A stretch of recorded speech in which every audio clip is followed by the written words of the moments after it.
Howdy. We're doing stuff, but I can't move screens apparently. It's got 8 minutes left. We're gonna play Fork Knife. For a bit. I want to. Does it really not? Hold on. I'm mad. Mad! I'm Maldy! I'm Maldy, bro. I'm Maldy as fuck, bro. Well, why don't you have the last playtime for Fork Knife?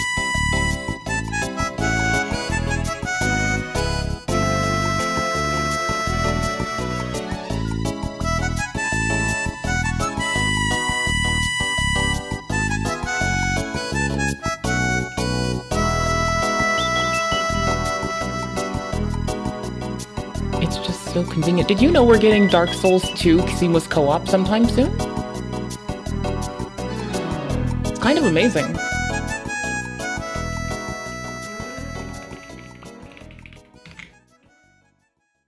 Boom! Well, this is existent now, but this isn't everything. We're getting that dank.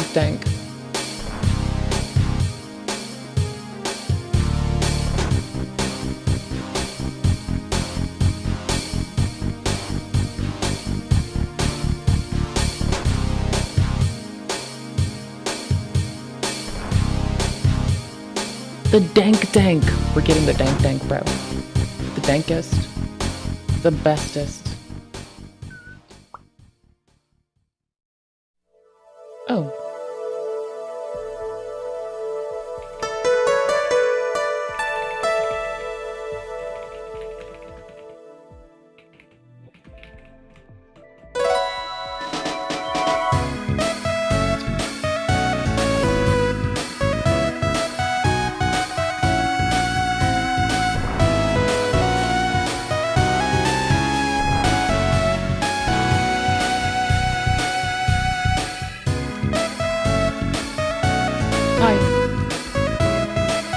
It's coming!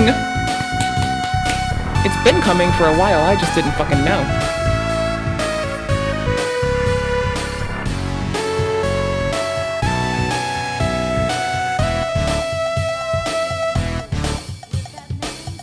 It is Wave Racer 64.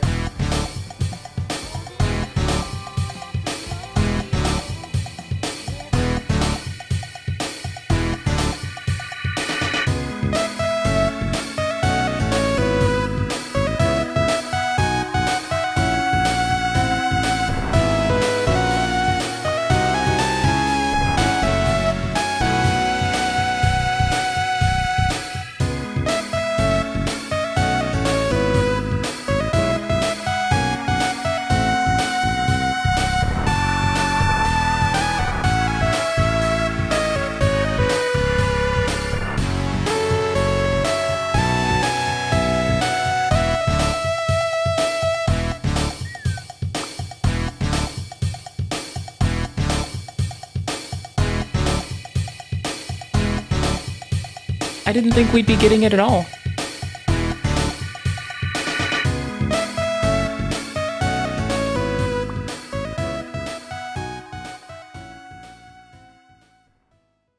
I didn't think we'd be getting it at all. I'm kind of fucking happy. Just to reassure everyone that I am hard at work with the Seamless Co-op mod for Dark Souls 2.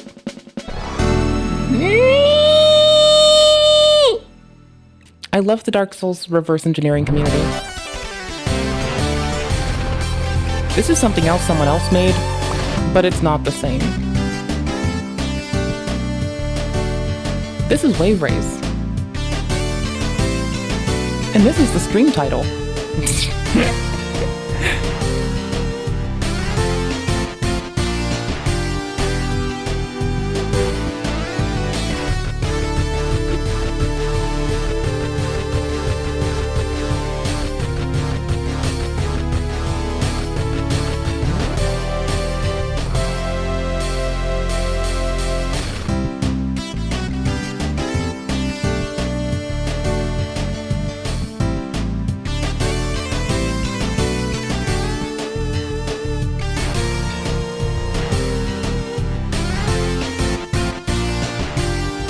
I get this happy sometimes, it's fine.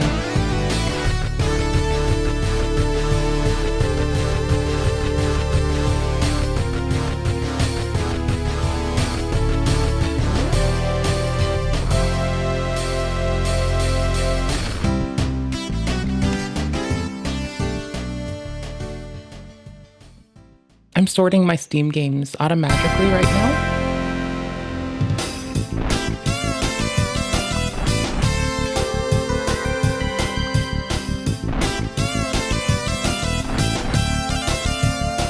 I swear there's so many forks of this right now that it's a joke.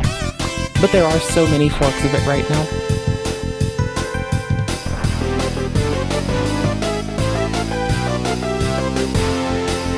Anyways.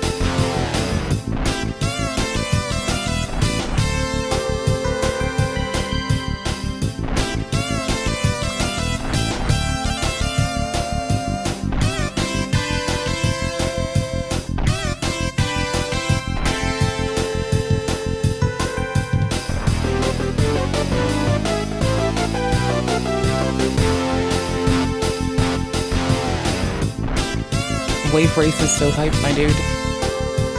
It's beyond hype. It's bewilderingly hype. It's fucking Wave Race.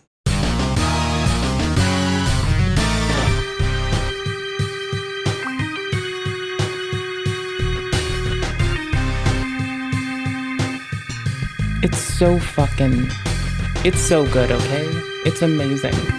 It's like waking up in the morning and everything feels fine. It's fucking Wave Race, my dudes. Wave fucking race, homie.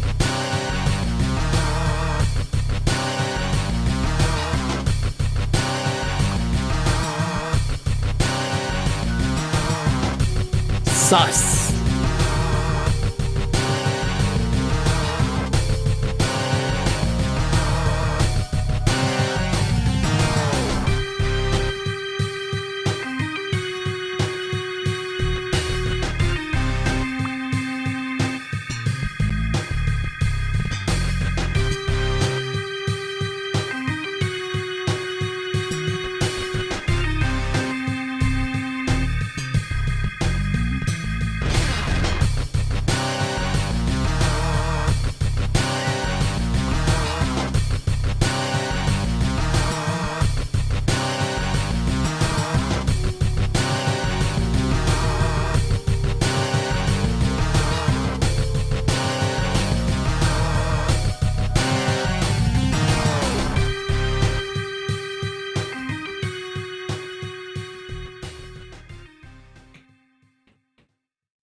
So hi, how are you? I decided today was the day to hype myself up with Wave Race like no tomorrow. I thought it was a good idea, and I still think it's a good idea, and if you take it away from me, I will fight you. I will burn everything you fucking love.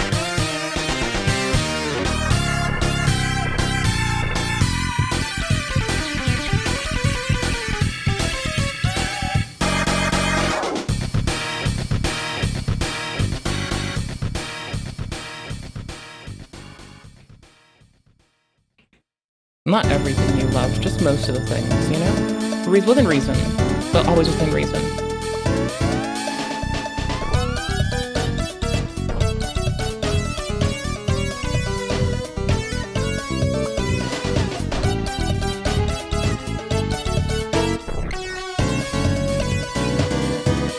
Oh, I'm at 50. I didn't even notice.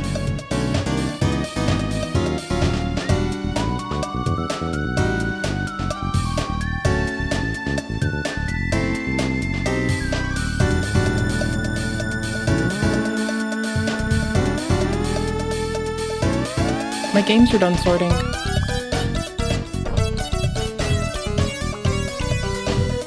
It's the large hard-on collider.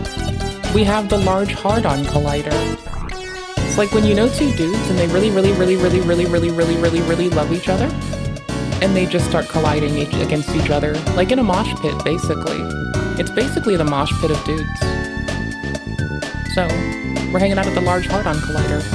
where it's like all of our dude friends are having a mosh together. The large hard-on collider. Because who doesn't have a hard-on for good and loud music? It's supposed to be good music. Better be loud. Or else you're fucking up, fucking with me, fucking with my heart.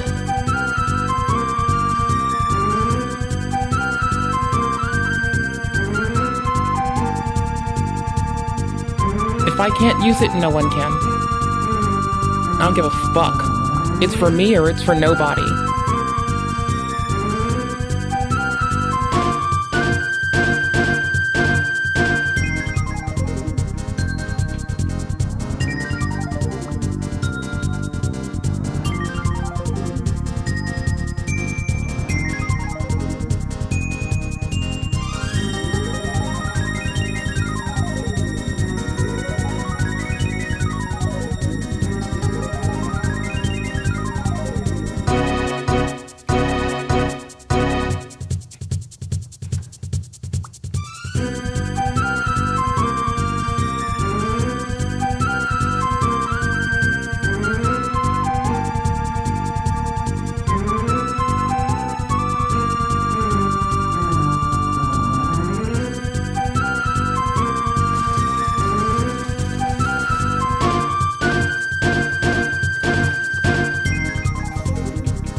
I just learned how to fucking fuck with that. Oh my gosh. It's about to be fucking over, bro.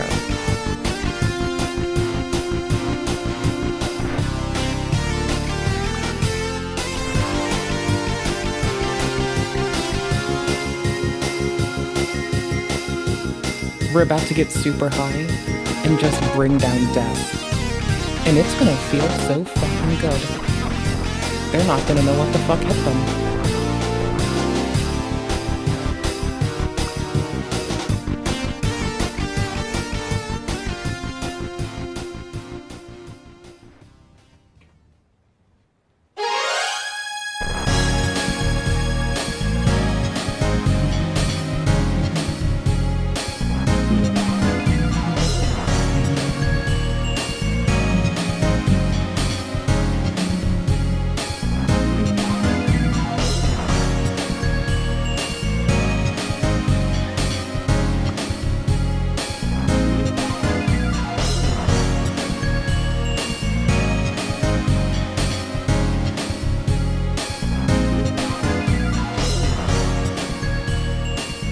Hello, my pretty.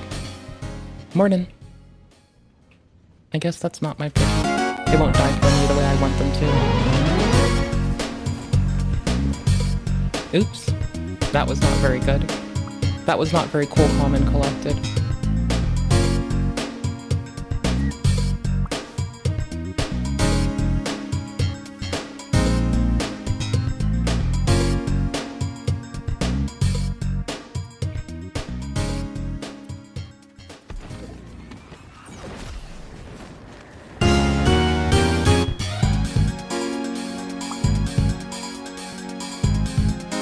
Gonna dither it a little bit to maximize our speed and our approach.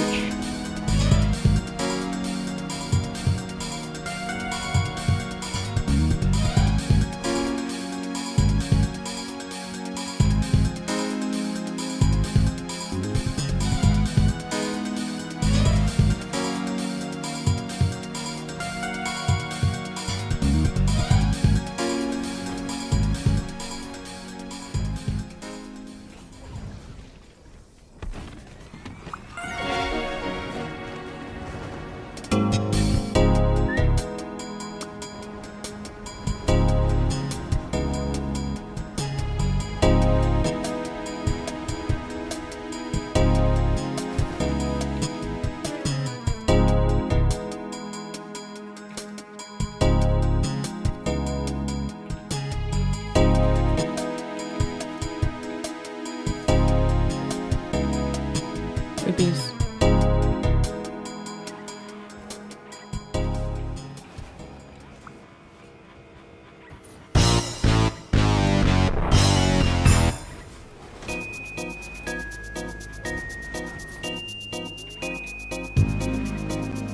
What's this?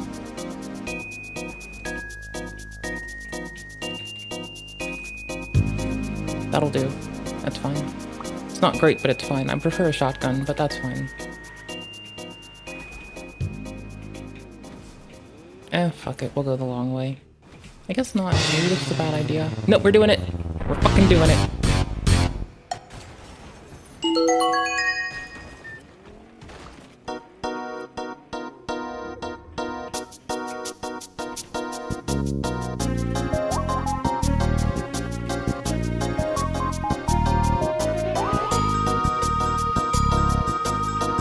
Does it feel very wave racery to you? I think it feels very wave racery to me. I think our gameplay's been very wave racer inspired today. See? We do wave racer type tricks.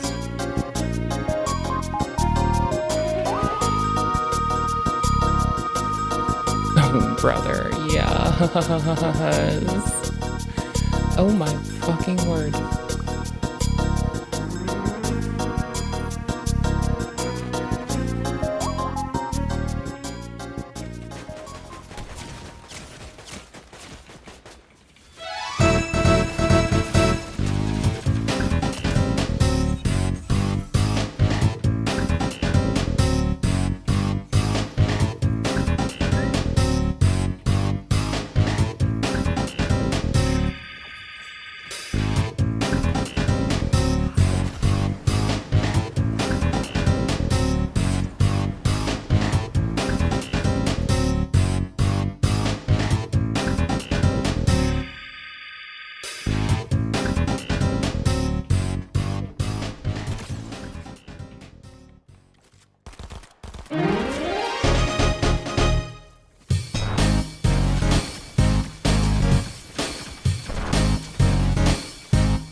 I gotta hurry, I gotta hurry, I gotta hurry.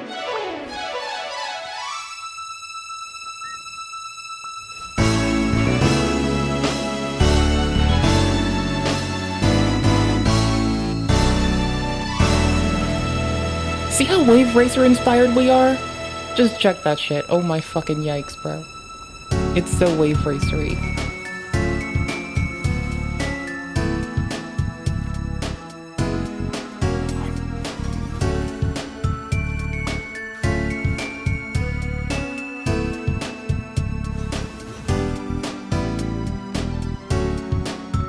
Okay, that's fine.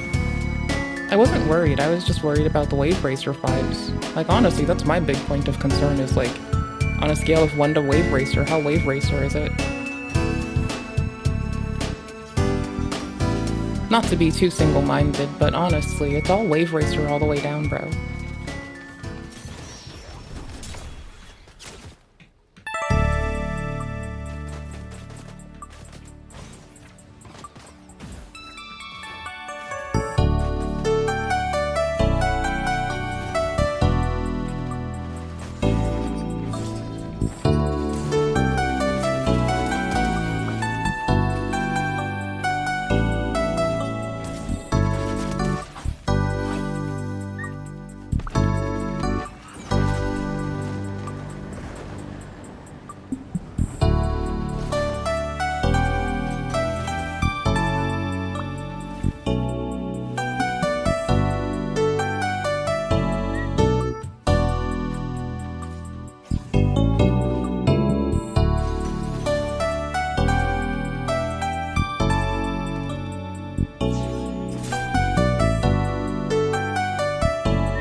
GG.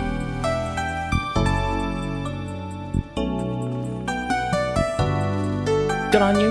Wear it well. Wear it proud. Make it fucking work for its place. And don't be a bitch. Be awesome with it. Go fucking win where I couldn't. I believe in you, motherfucker. Don't let me the fuck down.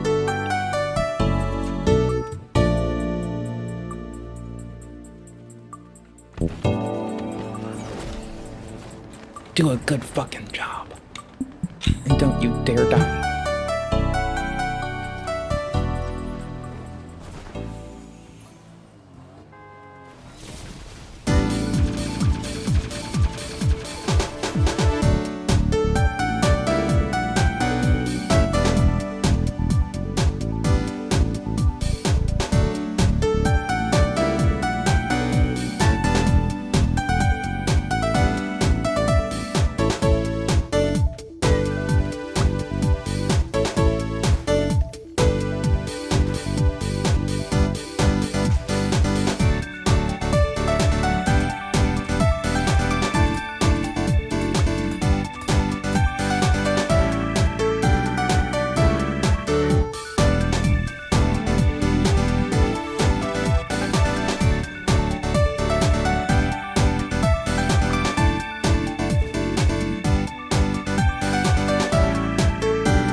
Oh, fuck.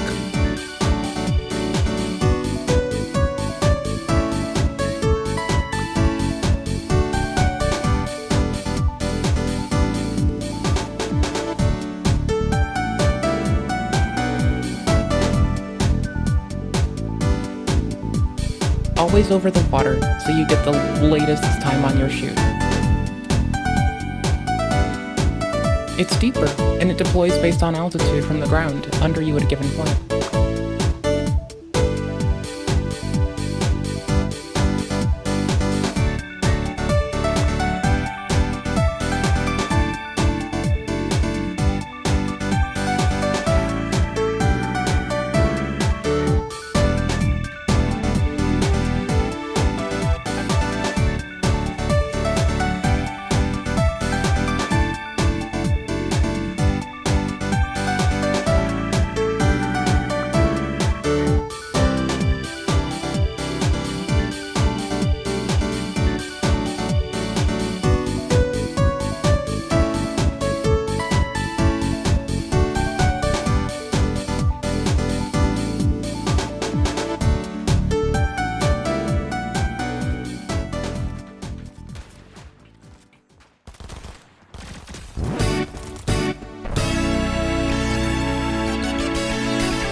Okay. I will go through this. I don't give a fuck.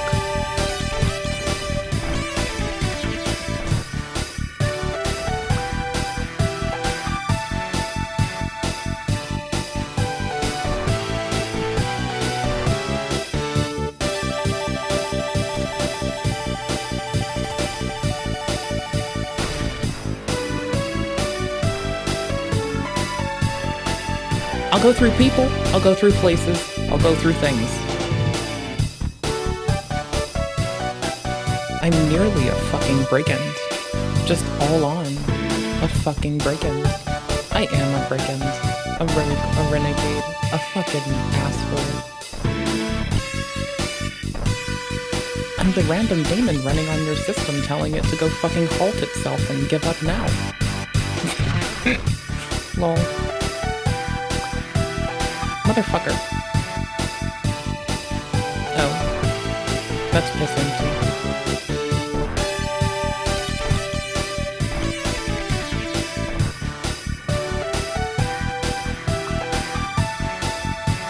Motherfucker.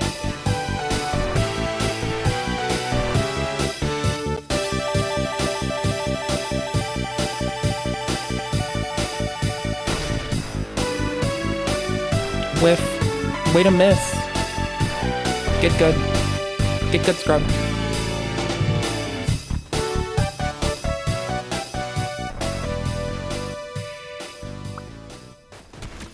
Get good, scrub. No offense. We're all a little scrubby sometimes, that's fine. But it is fun to call you one.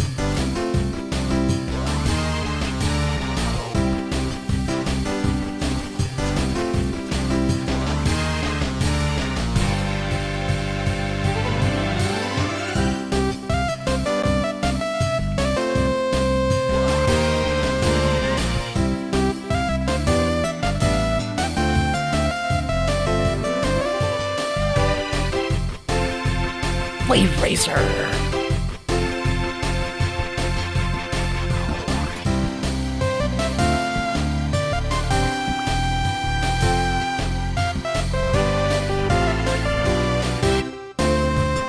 My pink gun. That's all. That's all I gotta say. My gun's pink. Go fuck yourself. Pink Gun Club knows what the real winner is. It's always a pink gun.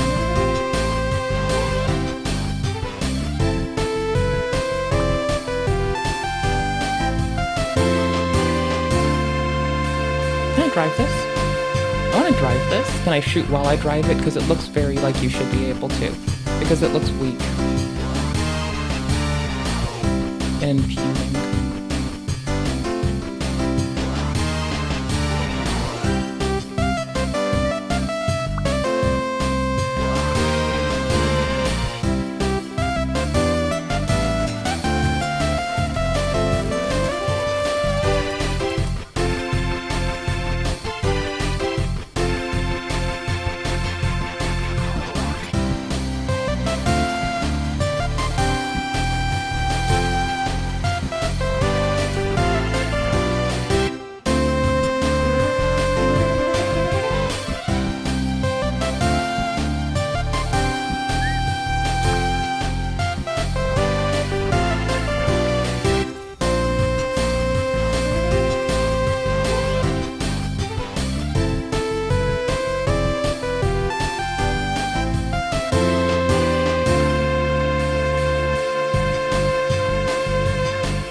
Car. Murder biscuit.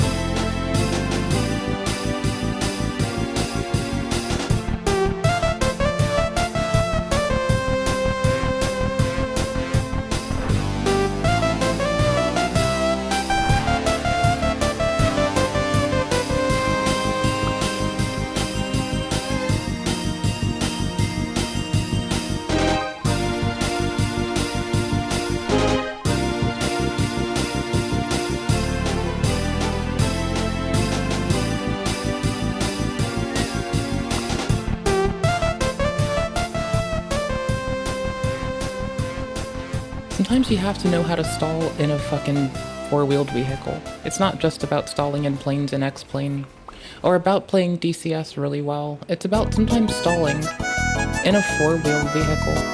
Because it's the right thing to do, and you should do it. And if you don't do it, I don't know what the fuck you're doing with your life. Probably wasting it?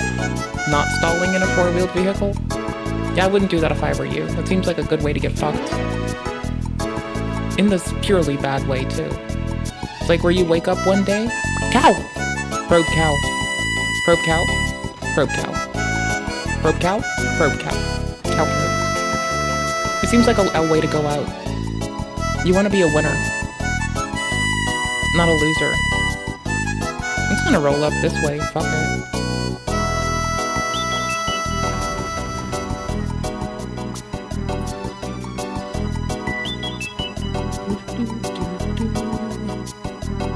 Oh, there's no fuel.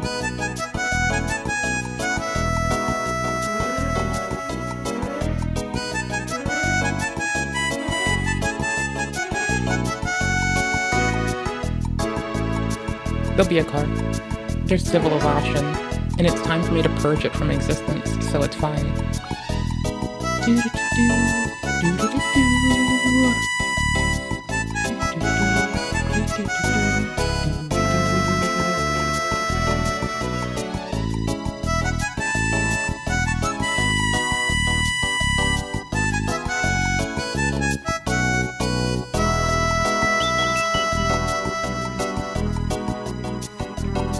If I can't have it, no one can. I don't give a fuck.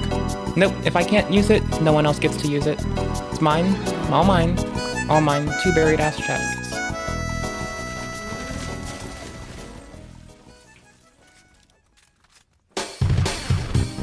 Just sometimes you gotta peel on out and do the dickhead thing.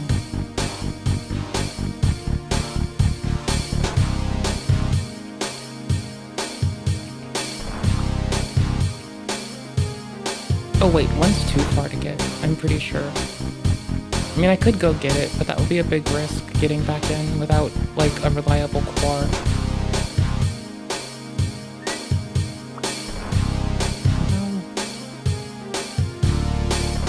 I mean, I just wasted this one, that's fine. I'll waste other people instead, that's okay. I'll waste them like I wasted my time. Vengeance shall be mine.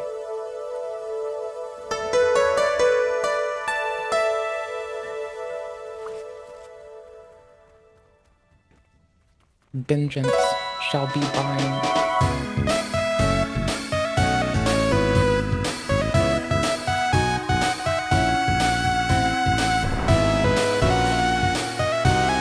Car! I'm gonna steal their car with a gun. 'Cause you gotta do it.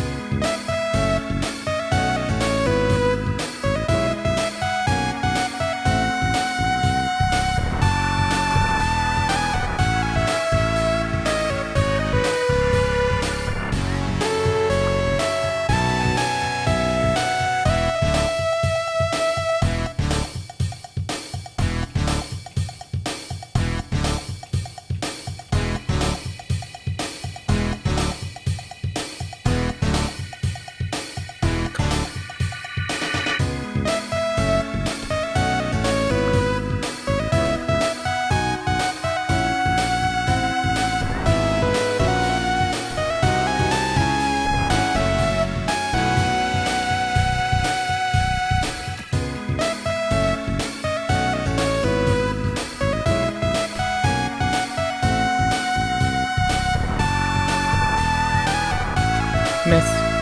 Big whiff.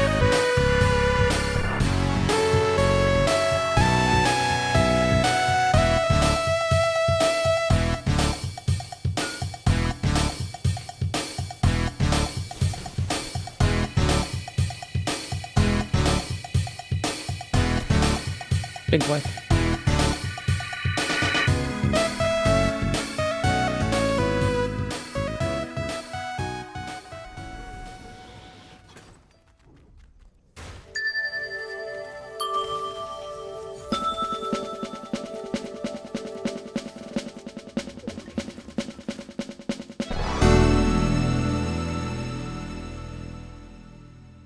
Yeah. That'll do, pig. That'll fucking do.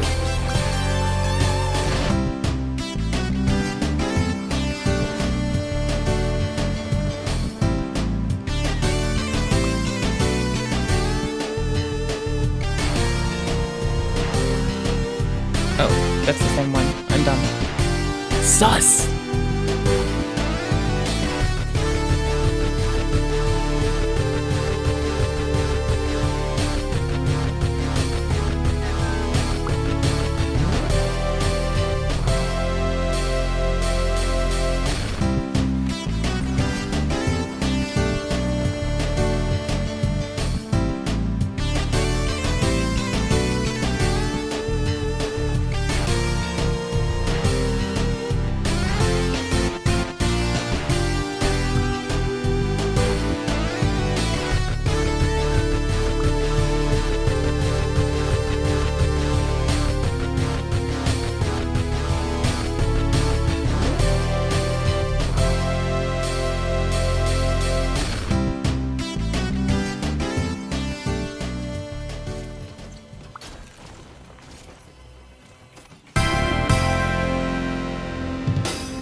It was fun just to touch down. I don't give a fuck. We're done.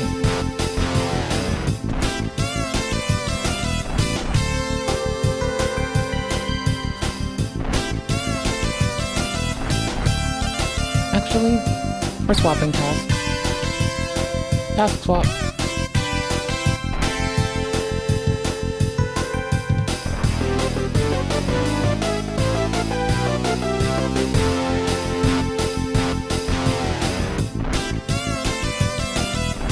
I'll stop being so happy when I die of old age.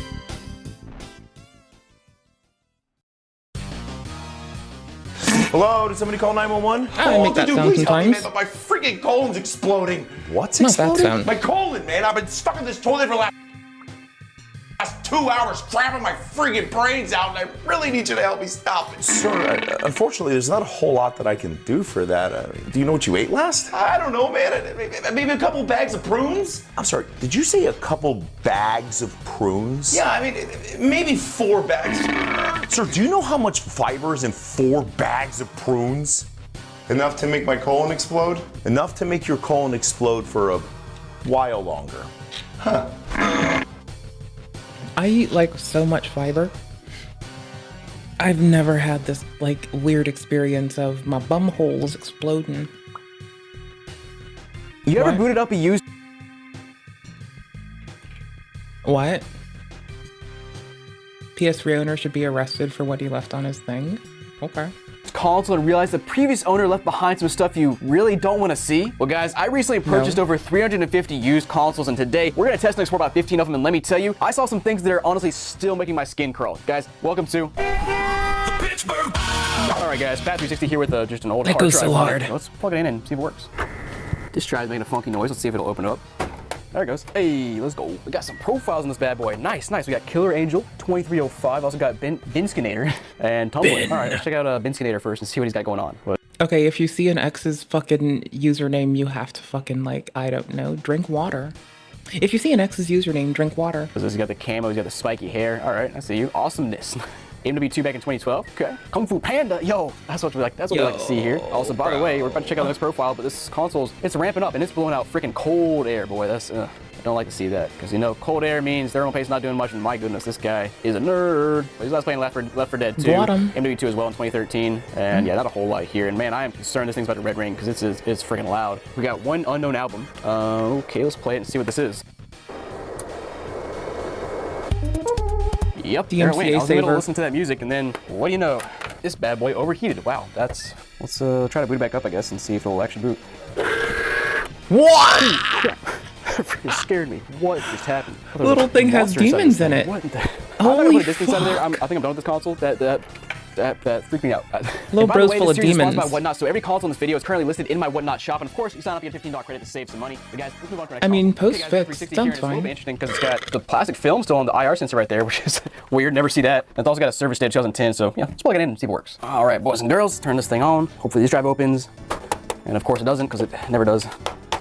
There it goes. Finally. Now here we go. Boys, girls, and random AI scraping the video for contents to recycle. Oh, it's booting up. Oh, we got a profile here. Beer good. And then player one. Okay. Steelers, beer, fires. I guess this guy likes the Steelers, and he likes beer, and he likes fires. Okay. I mean, I like some of those things too. Fires, not so much. Steelers, I don't give a fuck. Beer, it can be fine. I'm okay with beer. I can watch sports ball. I don't give a fuck. Like, if somebody's happy, I'll be happy with them. Yeah, that actually checks out. The only difference between Halo 4 and Nintendo's Virtual Boy is that people bought Halo 4.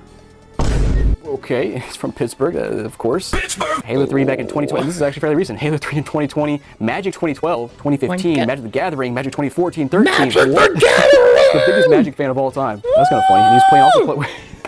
This is quite the play history. He's either playing Magic games or he's playing like board games, kind of type of stuff like You Don't Know Jack or Uno, Game Room, I don't know what that is, Worms, Call of Duty 3, Sneak King, Worms Texas Hold'em, Mike, 2006, dude, my goodness, this guy has quite the play history. All right, let's go back, check out the games on this console, and I got 13 of them, mostly, ooh, these are full games here. Ooh, that's what I'm talking about, man, yes. Yeah, I mean, the game's working, I don't care about it otherwise. Let's go back though and see what other games are on this console. So he's got all the Magic games here, they're all full games except for Magic the Gathering. demo, and also got plans for zombies, and yeah, that's funny. All right, guys, let's go ahead and throw a game inside this thing and see if it reads. Yep, not doing anything. All right, not surprising, but kind of tragic. All right, guys, you want to buy this console and fix it up? It'll be on Whatnots. Go check that out. Get a $15 credit if you sign up and use it on literally anything in the app. But let's go ahead and move on to the next console. Ladies and gentlemen, we got a Wii here, and it's it's a Wii. I turned one of mine into a fucking network file server for a while. Plug it in and see if it works. I actually never had a working Wii.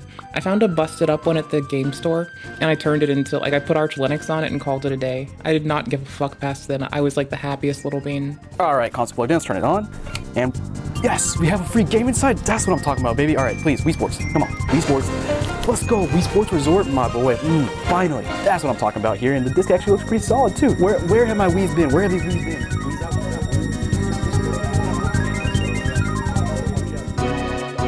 We got Pac-Man, man. We got a little bit of everything here. Let's put up the Me channel here and see what's on it. I'm hoping for something good. Somebody left a free game inside. Got some retro games in the console. Like, nope, never mind. We got 4 Mii's. Wow, that's a letdown. We got Brandon, Dad, Dunkmaster, and Mom, right? Yep, Mom. Now, in terms of data, we have almost 4 full channels or 4 full pages worth of data. So played this week quite a bit, which is honestly, It's the Wii from before the divorce. you know, not that surprising. And checking out the console, Full of bad memories. my nickname is probably Brandon or Kenny. That is not mentioned with the Mii's, but whatever, dude. Let's go ahead and toss this game inside and see if I read. Oh, yeah, that's what I'm talking about. Default Mii is Dunkmaster. We'll go ahead and play this. I would assume he's played basketball in here if he's the Dunkmaster, but I don't know. Oh, yeah, man, he's got 1145 score. Ooh. I might get toasted right here. Take that, shut up. Oh, what the Direct. heck? Bro, I'm getting toasted. All right, let's quit before it's over. Quit before it's over. I didn't lose. Ha, got him. And you know what I haven't done in a long time that we're gonna do today is go back and scroll through the calendar and find the last time this console was played. It's a little bit of a nightmare to do this, but I'm gonna do it just for the heck of it. Oh, 2018. Wow. Okay, that's fairly recent for a Wii here. Playing some Wii Sports Resort there. Dunkmaster makes sense. How much was he playing? 22 minutes. Not a whole lot, but I'm guessing he kind of just booted up and was like, hey, I haven't played this game in a decade. Let me play it a little bit, and that's what he did. So guys, kind of hit the jackpot on this one. You guys want to buy this console? It'll be on Whatnot, so go check that out. Let's go ahead and move on. All right, guys, got a Wii here, and it looks I don't know. It looks pretty normal. Let's plug it in and see if it works. All right, got power. A free game inside. That's okay. I'll accept it this time. Oh, we got some games. That's what I'm talking about. Mario Bros. 2. Actually, we got 1 and 2. I also got World of Goo demo, which I've seen on like 5 to 10 consoles at this point over the last year. I love World of Goo. Interesting. Double Dragon, Super Mario Bros. 3 as well, actually. Well, let's go ahead and go to the Mii channel and see what's on it. Ooh, here we go. We got some Mii's. Maybe like 15 or so, 14. Okay, that was one off. We got B. We got Ben. We got Chris. KT. Kita. This doesn't count. What is this part doesn't count, so if you see your ex's name on this. So what is this Wii, man? All right, let's throw a game inside and see if it works. Okay, a little bit slow, but it sounds okay. Everybody's dated a Ben. Oh, yeah, that's what we like to see. All right, looks like Rabbit was last playing bowling here, so we'll load up his profile and see if he's any good. 926, okay. Yeah, that's pretty solid. Not as solid as this. Boom! Got him. But now back to the Wii settings. We're gonna check out the console nickname, and if it's not Rabbit, I will be very disappointed. It's Juniper. Why is it never match the Mii's in the consoles, man? Is that the last name? Is it just a random name? I don't know, man. Let's check out some other crap on this thing too, I guess. What else is there? I'm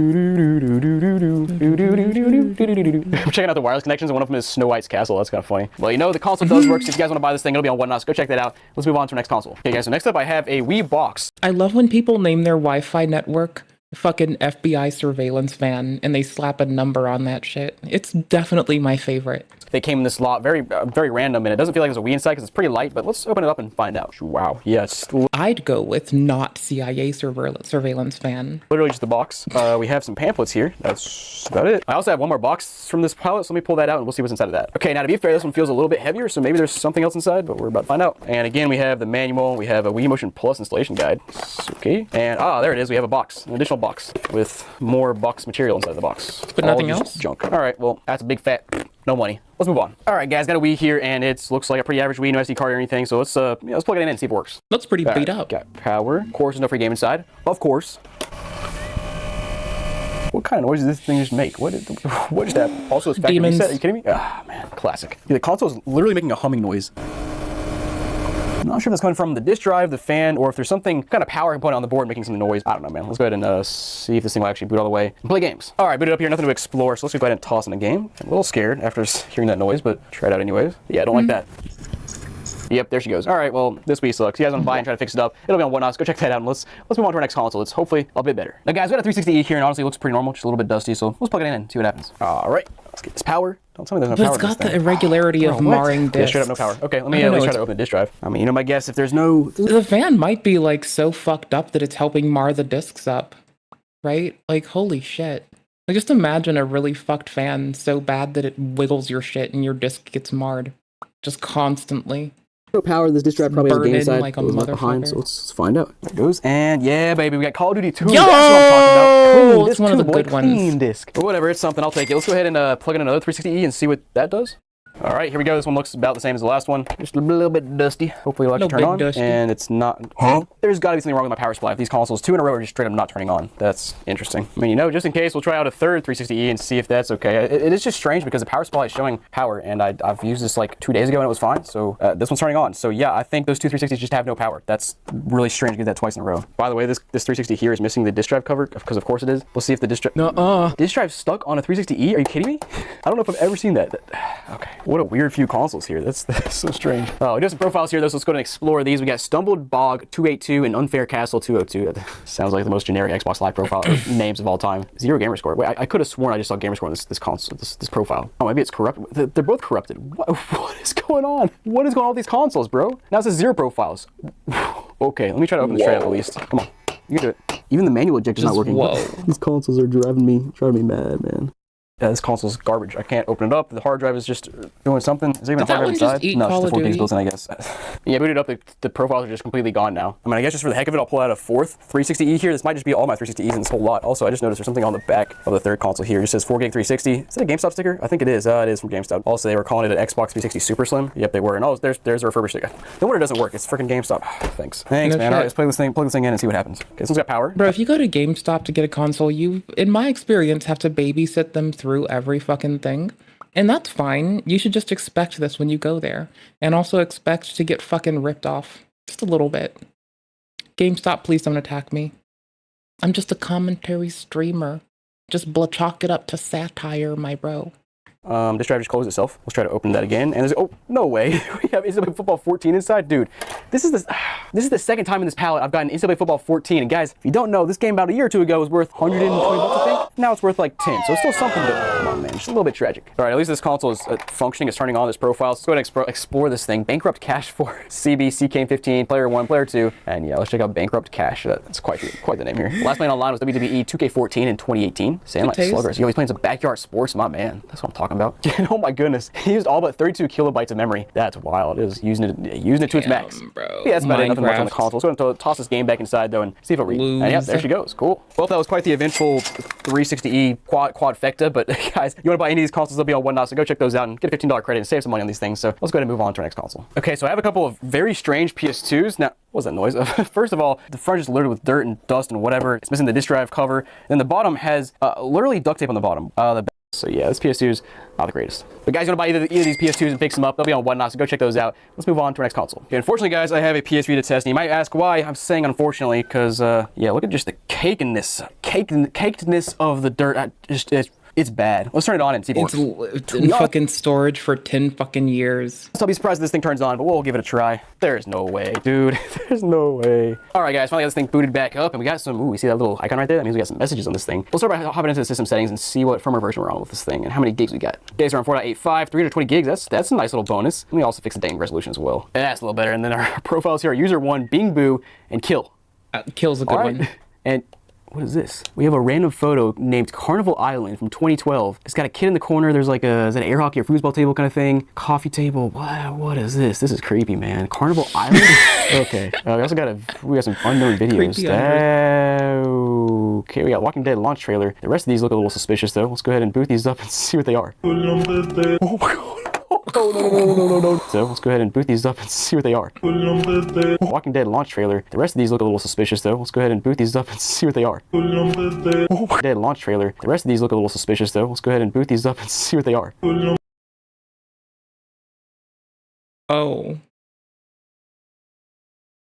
Oh, I mean, this might be the Epstein one. This is someone who should be arrested. Oh my god. Oh no. First thing I saw was a hot dog and a lady. I'll let you guess the rest. Wow, yeah, I did not expect that. Let's see what else is on here. This one's 42 seconds. Hopefully it's something else.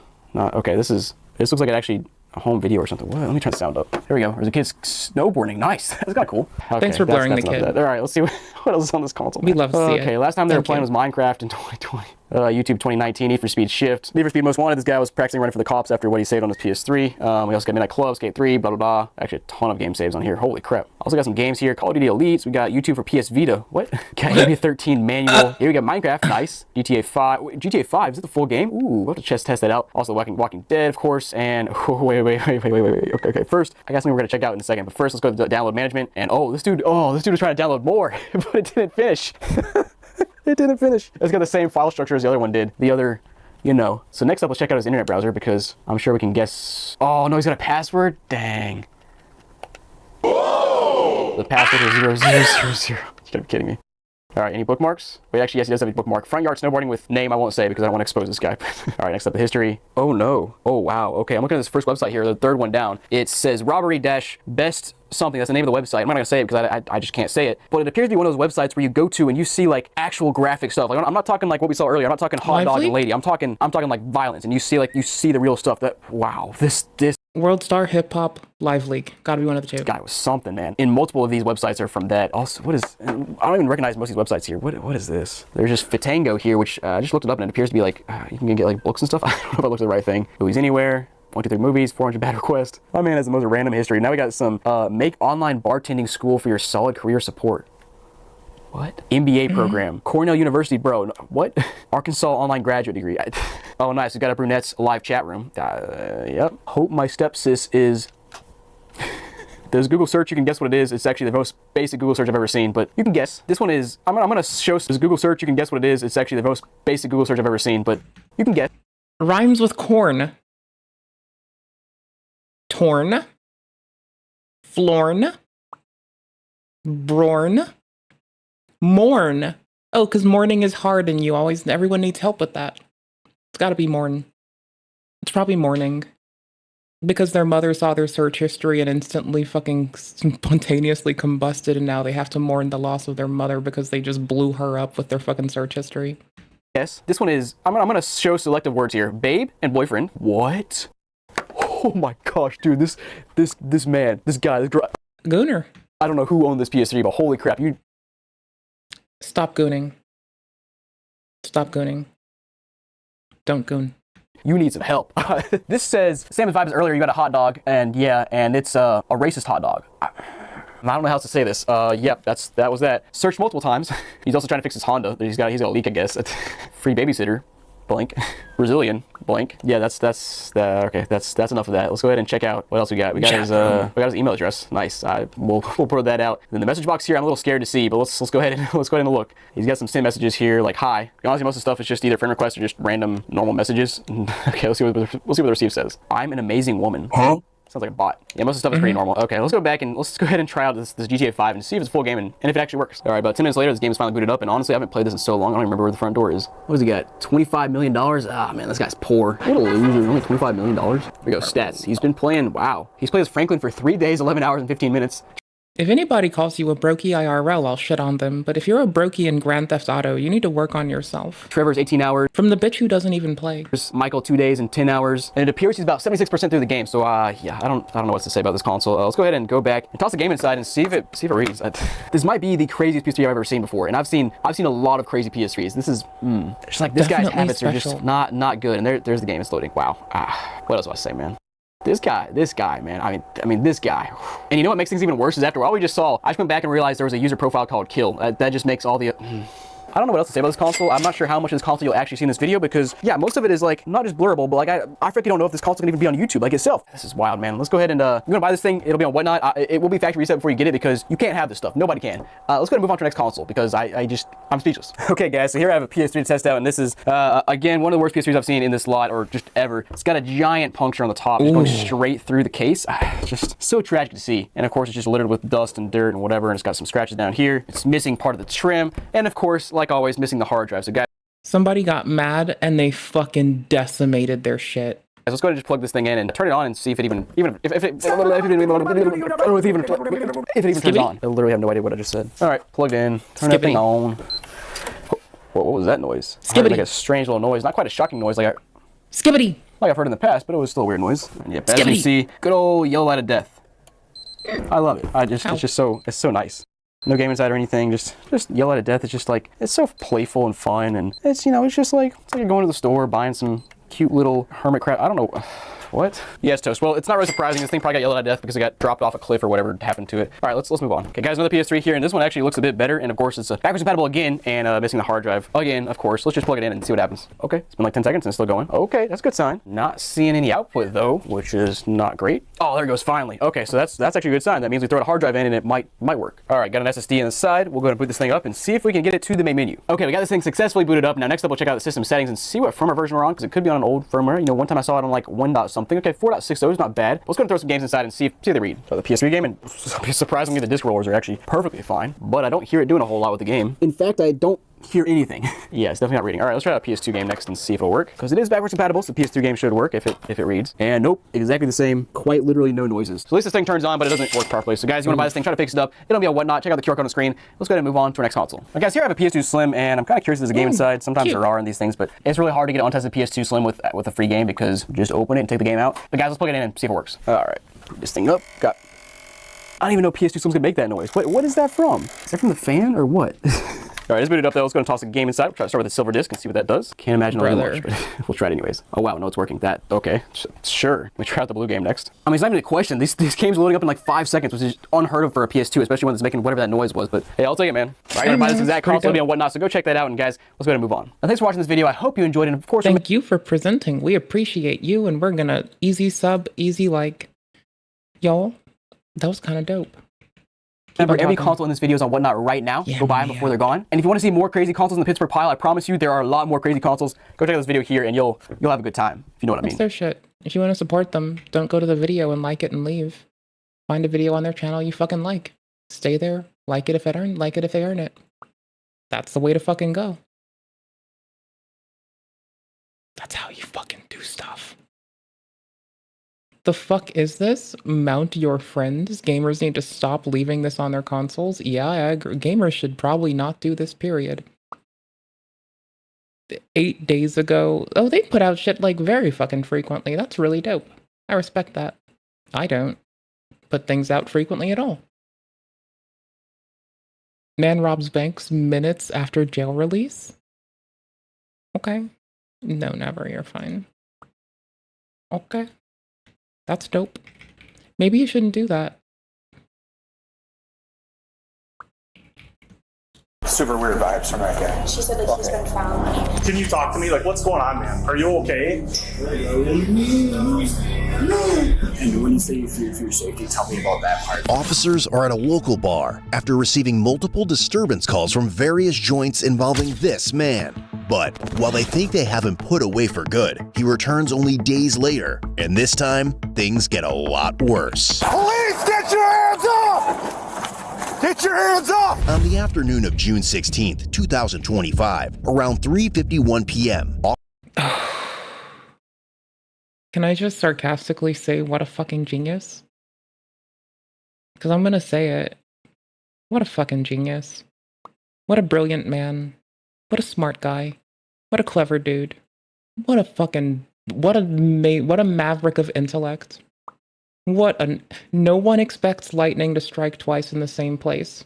Why would they expect you to rob the same bank, have the same face, leave the same evidence, or fuck up in the same egregious way twice? Who on earth could imagine someone doing such a brilliant, remarkable, absolutely I can't even. What a clever guy. If you want to rob somewhere, you should do it like this. That way you go to jail faster and I don't have to deal with you ever. And you can just be gone. Gone the fuck away. And I never have to hear about you. Unless I go and react to it. One of the two. Probably that one, honestly. I think it's a good idea personally. Like, if you're gonna go rob somewhere, you should probably rob it in such a way where you're just easy to catch so no one has to deal with your fucking bitch ass anymore.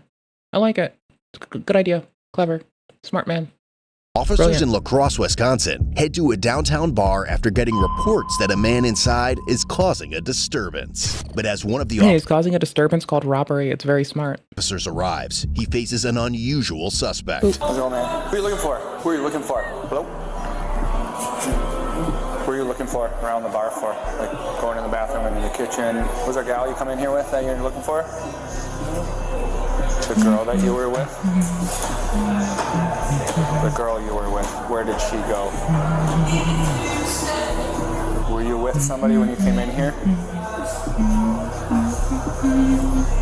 Were you with somebody when you came in here? Can you hear me? Can you take that out for me? Was this her bag? Do you know? This is her bag that was left? Is he a mime? I think he's a mime. Well, they did have mime Nevrons in Expedition 33, so this makes sense. Is this your bag, sir? Sir. Can you take your headphone out for me? No. So he's sitting there talking to himself. So here in the bathroom. I had to prompt him like Anything? coworker saw she was gone. I don't know if there's a call anyone for you, and she's like, no, not right now. Like, I'm just gonna leave. And I was like, okay, man, like, please let us know if there's anything else that we can help. Like, and then he came back out and seemed confused that she was gone, and so he was looking in the bathroom, and then I didn't see it, but one of my coworkers saw him go like into the woman's bathroom and like was checking his stalls and everything. Did he ever say anything? He said pickle chips, and then he was trying to ask for a Modelo. I had to prompt him like a couple of times, like, because he was pointing at it. So he's sitting there talking to himself. So here in the bathroom, she had said that he had been following her. She said that he's been following me. Yeah, she never got any drinks or anything, so I didn't see it. I don't recognize this guy. Okay, So okay. I don't know how long you've worked here. A lot of homeless people. Before, and I've Me been here neither. for 2 years, so. Okay. There's a lot of homeless people that we recognize. I don't know if they come in here very often or if we see them walk by, but I don't recognize him. So I don't know if he's out of towner or what with the high vis vest or what he's got going on. But As the officers try to get Marnies to leave, they get a front row look at his behavior so far. he has not said a single word to me. All he did was look at me and just stare me up and down. Grab his beer. I thought he was going to throw it at me. He just had that 1,000-yard stare. So we can ask him to leave. I don't know. I asked him if whose bag this was. I don't know if it's his. But, hey, man, it's time to go, okay? Do you have money to pay for your beers? Do you have money to pay for your beers? Otherwise, you got to go, okay? Okay. Is that your bag? Is that your bag? Okay. Is this your bag? Is this yours? Is this yours? Is this yours? We gotta go. It's time to go, okay? Hey, time to go. Let's go. Officer behind the bar is definitely my favorite part of this video. I kind of love this. I think it would be way funnier if officers tended bar sometimes. I think it would be kind of adorable. I'm in for this. Nice. That's it. In for a penny, in for a pound. Go. Sir, it is time to leave. Get up and walk out of the building, or we will escort you to jail. That's all you have to do is just get up and walk away. This person in the background just staring, not even dealing with this, on their phone. I bet they're telling fucking everyone they know about this. Fixed a camera. All I had to do is hit the desk and my hand's not hurt. It's fine. I swear. No, it's time to go. That way. You need to leave. Okay? We gotta go out the door that way. Let's go. I understand that people want to like make sure people can speak English when they immigrate to the States, but how about we start making sure people in the States can speak English even if they are a citizen as well?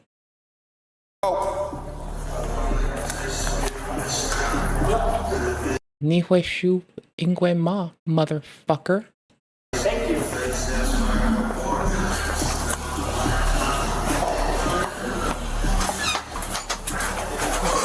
Of course, Je comprends anglais?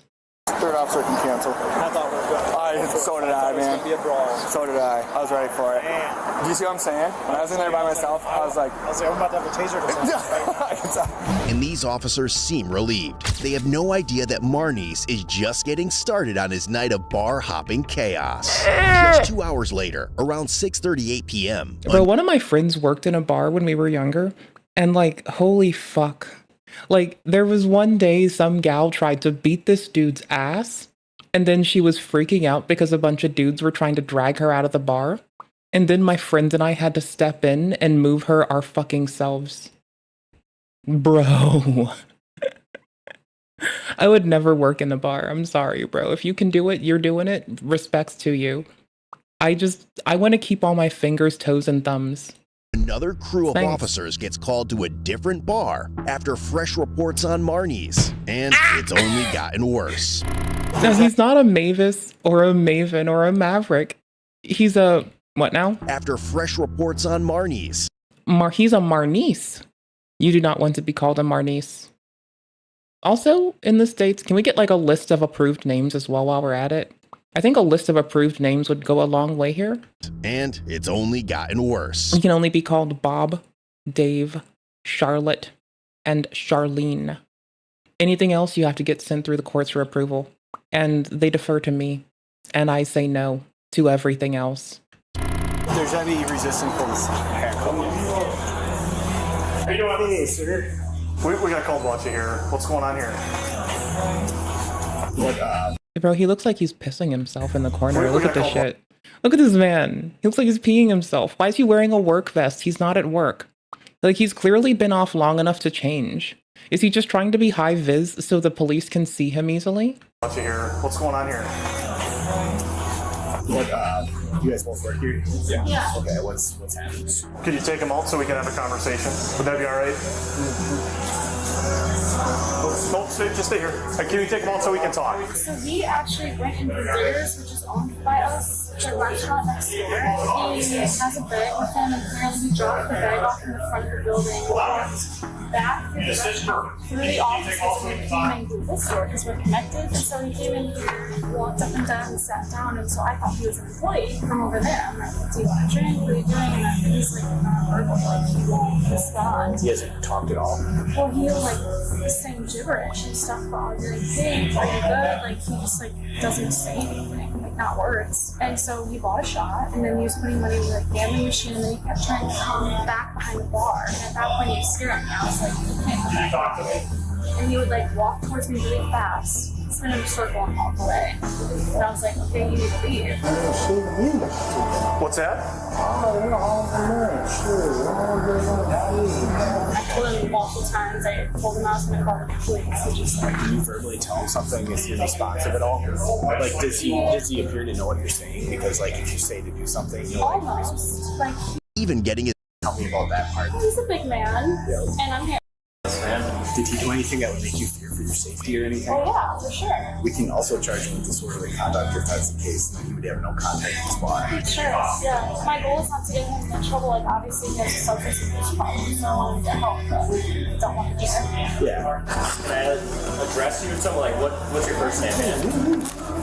Oh, that's the fucking killer. Because if he doesn't answer this, he's fucked himself. He has to identify himself to officers. Ooh.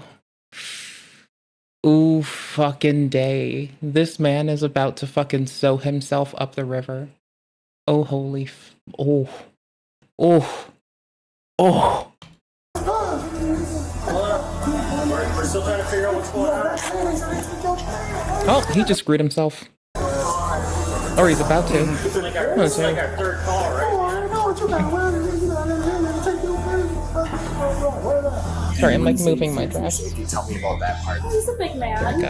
and I'm here. I was here alone. I had to call my coworker to come in here. He would walk over here and just get like super close to me, like I'll be first. I would be like, hey, dude, I don't want you here. And you could understand that. He'd walk away, but he'd keep doing it. He normally feels safe behind the bar because that's the speed barrier, but I don't think that I don't know. What does he do when he gets in your face? Nothing. He'll just like kind of stumble over to me, and like the first time he literally just spun in a circle. I'm not joking. And walked away. And I literally pulled my hands like, dude, you need to get away from me.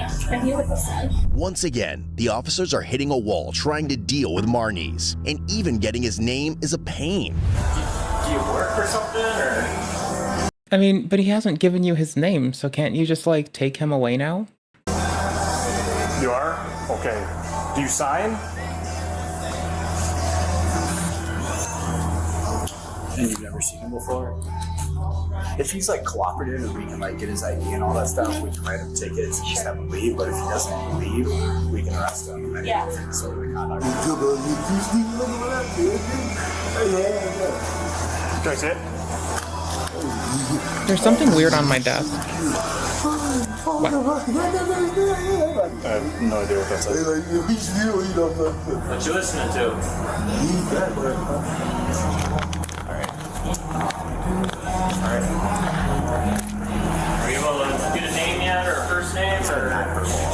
Yeah, he's been kind of like mumbling. We don't know what he's saying. I asked him if he's okay, and he like kind of nodded. He said, "Yeah." I asked him if he signed, and then he wrote Well, that's what you call mumble cap. this. It's like all I can make out is red, something red, something. I don't know what that is. So, yeah, we've been asking a few times. If you want to try and interact, he might have a little bag of weed in his hand too. It looked like. Hey, do you have like an ID, like driver's license?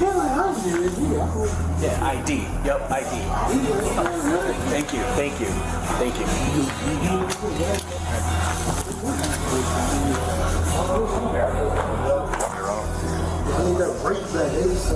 And now, as the officers try to get Marnies' ass out of this bar, he's not exact. Bro, the narrator said ass.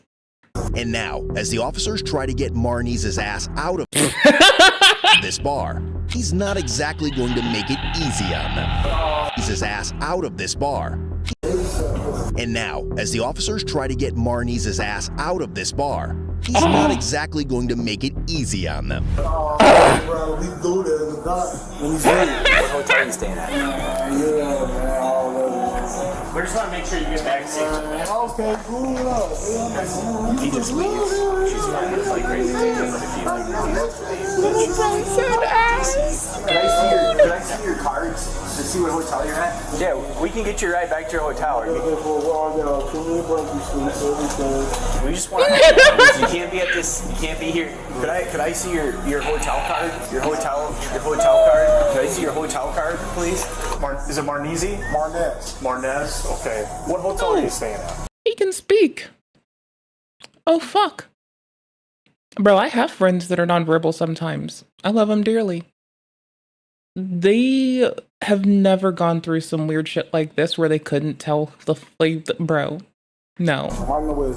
This is some shit, bro. I mean, I can give you a ride. They just don't want you at the bar anymore. That's all. That's all. What hotel you at? We want to help you.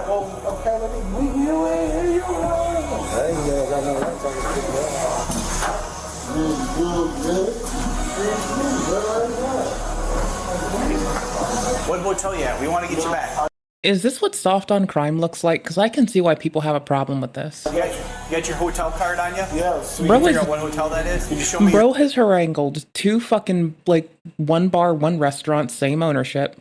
Bro has been, like, terrorizing this one place. Maybe just, like, book him up? I don't fucking know. Are you just afraid that he will swing at you? Because I would be. I'm a little old thing. I don't want to deal with people. But your like, card, please. We don't want you to get in any trouble. Could I see the hotel card? Then we can call the hotel and get you. Make sure we get back to the right spot. It's yours? Okay. I got that though. I don't need that. You're doing nice. You already feel shit. Just making sure it's there, man. It's right there. Yeah, I didn't think through it. We gotta. It's all good, though. Okay, well, you can't go back in here. They want you to leave. Yep. We're going to go that way. We're trying to help your bag and go outside. Trouble. We'd like to get you back to where you're supposed to be. Are you staying with family in town? Hey, come here. Marnese. Come here. Marnese. My man, come here for a sec. Come here. They just want you out of the bar. Come just talk to me. Get out of the street. Come here. Get out of the street. I don't know what his... I don't know if he's under something or if he's actually, like, that's his basis. So it's an office relocation company. So he must be here for temp work. Yeah, he'd be in a hotel somewhere. I mean, if we could just give him a ride to his hotel, I'd be good with being done with it, but... Well, just keep on pushing until you guys have to do something more. Now, if he just sits there for the next 6 hours, it's no big deal, but my guess is you'll go somewhere else and you're going to have a problem, which then I think is arrested at that point, but... I say we just go talk to him, try the hotel thing one more time, and then tell him if you go into another place and cause a problem, you're going to jail. As the officer makes one last try to talk to Marnies, it will soon be clear that their gut feeling was right. You gave him his ID back, right? Yep, I did. Yep. Very nice. Bro have weed on him? I just want to tell you that you got to go back to your hotel, all right? What? can't go into any more places, right? You got to go back to your hotel. What hotel are you staying at? Are you willing to show me your hotel card just so I know that you got a place to go? Can you tell me what hotel you're at? I think it's time to call it a night and head back to your hotel, okay? So is little bro nonchalantly rolling a blunt in front of officers? Bro is rolling a blunt in front of officers. No fucks get. Why don't you grab your stuff and walk back to your hotel? I think it's time to. I think it's time to call it a night and head back to your hotel, okay? So why don't you grab your stuff and walk back to your hotel? Let's grab your bag and head back to your hotel. I just don't. This man must be on fake bake. Want you to get in any trouble, all right? You've been in Big Al's, you've been in this place over here, who's on 3rd. Why don't you head back to your hotel so you don't get in any trouble, all right? Don't go into any more places, all right? That's unfair. Don't go in any other places tonight. Okay, we don't want you to get in trouble. And just over an hour later, another team shows up to find Marnie's back in the same bar. He's still over there. I was just touch base on what happened since we left. He literally didn't do anything. He was sitting over there for the longest time, and then when Willie, the other guy that was here with me, left, literally like within 2 minutes, he came back in here and he just used the bathroom, and then he came out and he tried to play with the gambling machine or something, and then CJ told me to leave, and he left. At this point, are you guys arrested for disorderly conduct? Well, you guys told him that that would happen if he came here. So I just got to make sure you're good with it before we go over there. I'm fine with that, yeah. 10-4. We will be going 95 for disorderly conduct. He just went into Diggers. Someone's watching him on the camera. We're gonna send somebody to the alleyway in case he tries to dip out the back. So he's like, doesn't really make sense. He like. Just one person? Bro, send like 5 people to the alleyway in case he tries to dip out, and send 15 in the front door. Kind of cooperates, doesn't cooperate. This man has the arms of an anaconda. As soon as the male bartender left, he went back in. If he comes out, they're probably gonna kick him out right away because he actually snuck in here earlier. They're on the phone right now. They're probably calling. Yeah, they're right here. He just went over to who's?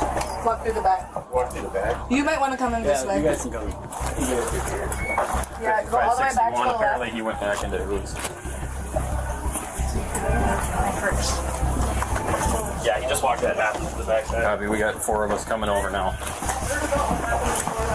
Marnice? Okay, we talked to you earlier, all right? Just put your hands behind your back, all right? You're right, boss man. You're right. All right, I'm gonna search him. I'm just gonna check your pockets. No, don't search none. No. Yeah, we're not gonna take all your stuff. We'll give it right back. Just all that. Come on, just put me. Let me go. Come on, man. It's okay. Well, now we can fucking communicate. Hey, I'm putting like 10 cents on this man did fake bake. I'm not a betting gal, but 10 cents. I'll put it all in this bag and make sure nothing gets lost, okay? I'm cool with it, man. You just gotta check your pockets. I'll make that a flower emoji. One sunflower emoji on it. Oh, I'm frugal. You think I'm using money for this shit? Fuck no. Shot there. Fuck no. I don't care, though. Stop all this off. We gotta take everything. That's cool. We'll give it all back. Stop. We're gonna give it all back. For real, I don't get no. Hey. Like for real though. It's so weird how he can communicate now that he sees the consequences. Stop being soft on crime. Like I don't get no. Let me go take these handcuffs off of me. I didn't do nothing. I don't get no. He did do something. Don't let him lie. I ain't got all that. While Marnies might have suddenly found his words, getting into the patrol car is about to be a whole different story. Yeah, I feel bad for these officers in advance. My heart goes out to y'all. I hope y'all have an okay night after you get off work and that you got to go home to someone who gives you a hug, because holy shit, I would not want to be in your shoes right now. You was easy to take these out, man. You like, oh, look. So I'm gonna put a no contact with this establishment and Diggers on his bond sheet. Disorderly conduct. We're gonna go up to jail now. Just fighting out all of a sudden. Yeah. Watch the step, watch the step. The judge could let him out yet tonight. It's all up to the judge, but otherwise he'll be held till tomorrow at 1:30. But it's a misdemeanor, so the judge could let him out. If he does get let out, he'll have a no contact with here. So, thanks. Yep, we'll just go on the opposite, right there, on the opposite side. Barney's, you're under arrest. You're gonna go on this side, okay? Watch the step, watch the curve, watch the curve. Sit down, sit down. got his AirPod here. If he comes back here or diggers, it's an We'll give this man his AirPod, or else he'll be more of a problem. automatic bail jumping charge. That's very rare that he Yeah, I mean, it's up to the judge, so I don't want to speak for them, but if he shows back up, that's why. It's because the judge let him out, but he's going to jail now. And I'll articulate TLDR, it's not our fault. We did the best we could. in the probable cause statement to the judge, like, how this has been ongoing. Yeah, I'm sorry it turned into this. Come on, man. He's gotta swing this. I ain't on that, man. You just gotta swing your leg. Come on, man. So you gotta get back in. You gotta get in. You gotta get in the car. Good. Why don't they just give the officers like elephant tranquilizer or something so people just like get shoved in there asleep?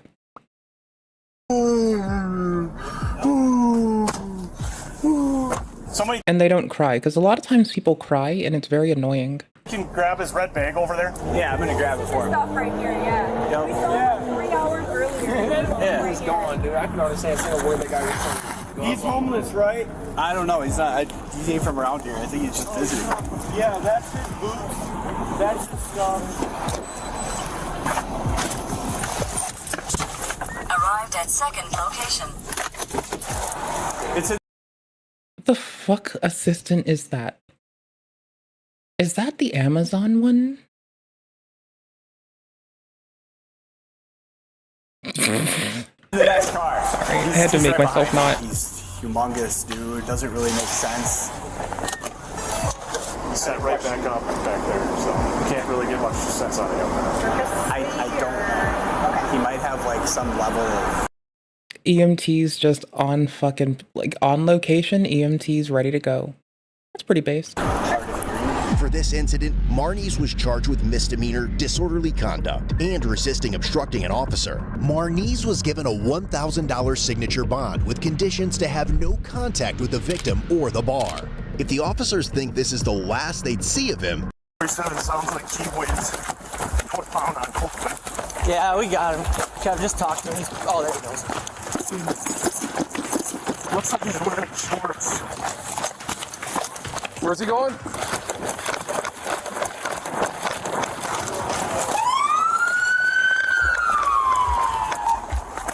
Lol.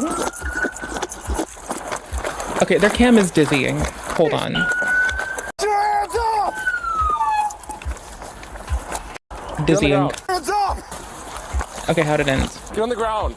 Get on the ground. On the ground, Marnez! Alright, so little bro got booked up for being a dickhead and consistently haranguing a restaurant/bar.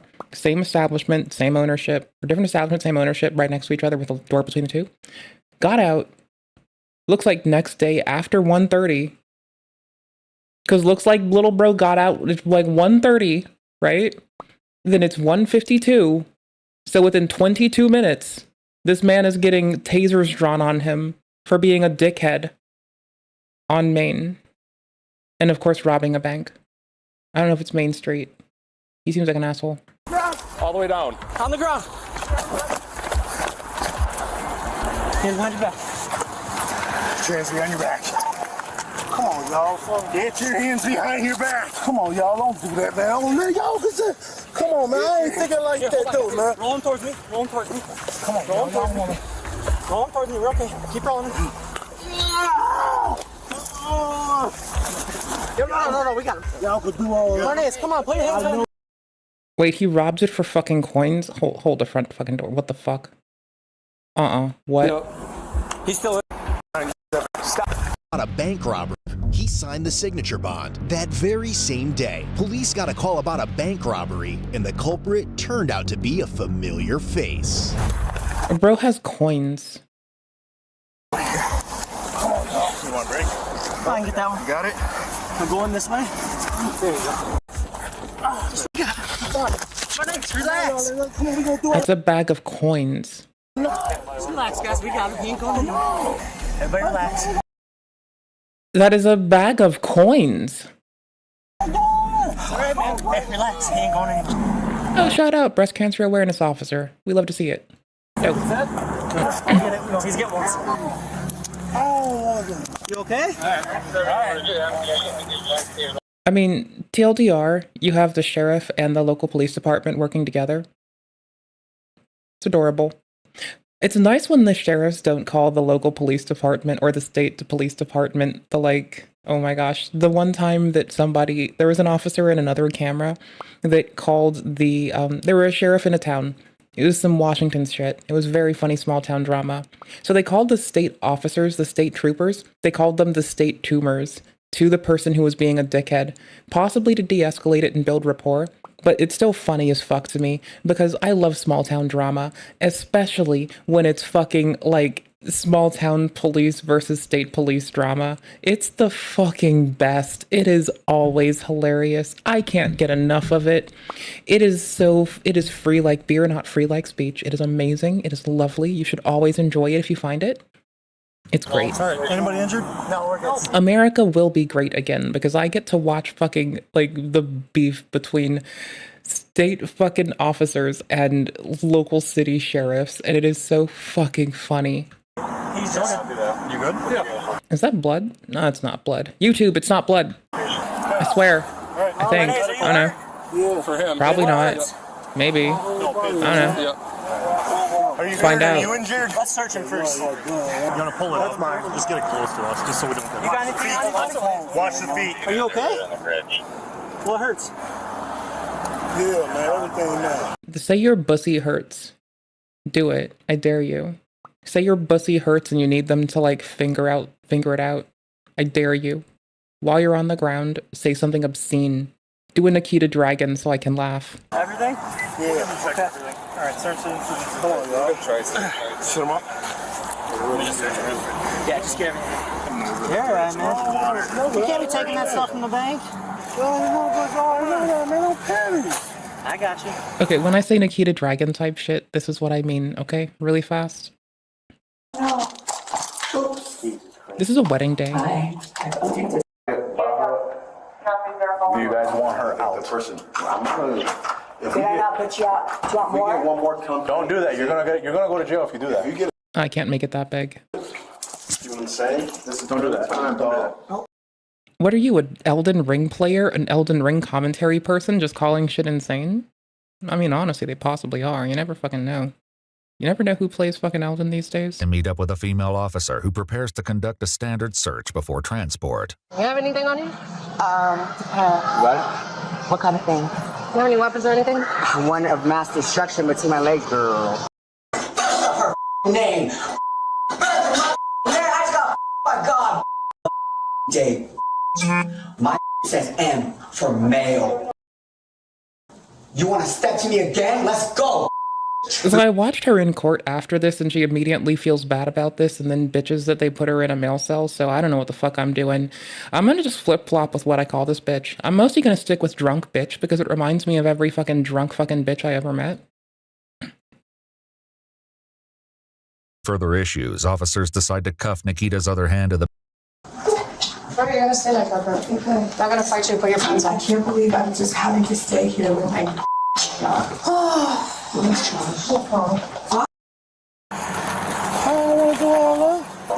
Honestly, this is, even if this man is drunk as fuck, even if he's just like this as a baseline, even if he is the most non-verbal assailant in the world, at least he's not acting like some drunk fucking bitch named Nikita.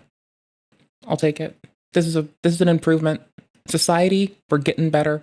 Step by step, bit by bit, we're inching a little bit through being fucking obnoxious. I'm still obnoxious, but that's just a me thing. Methane, bitch. He doesn't have any. No, roll the other way.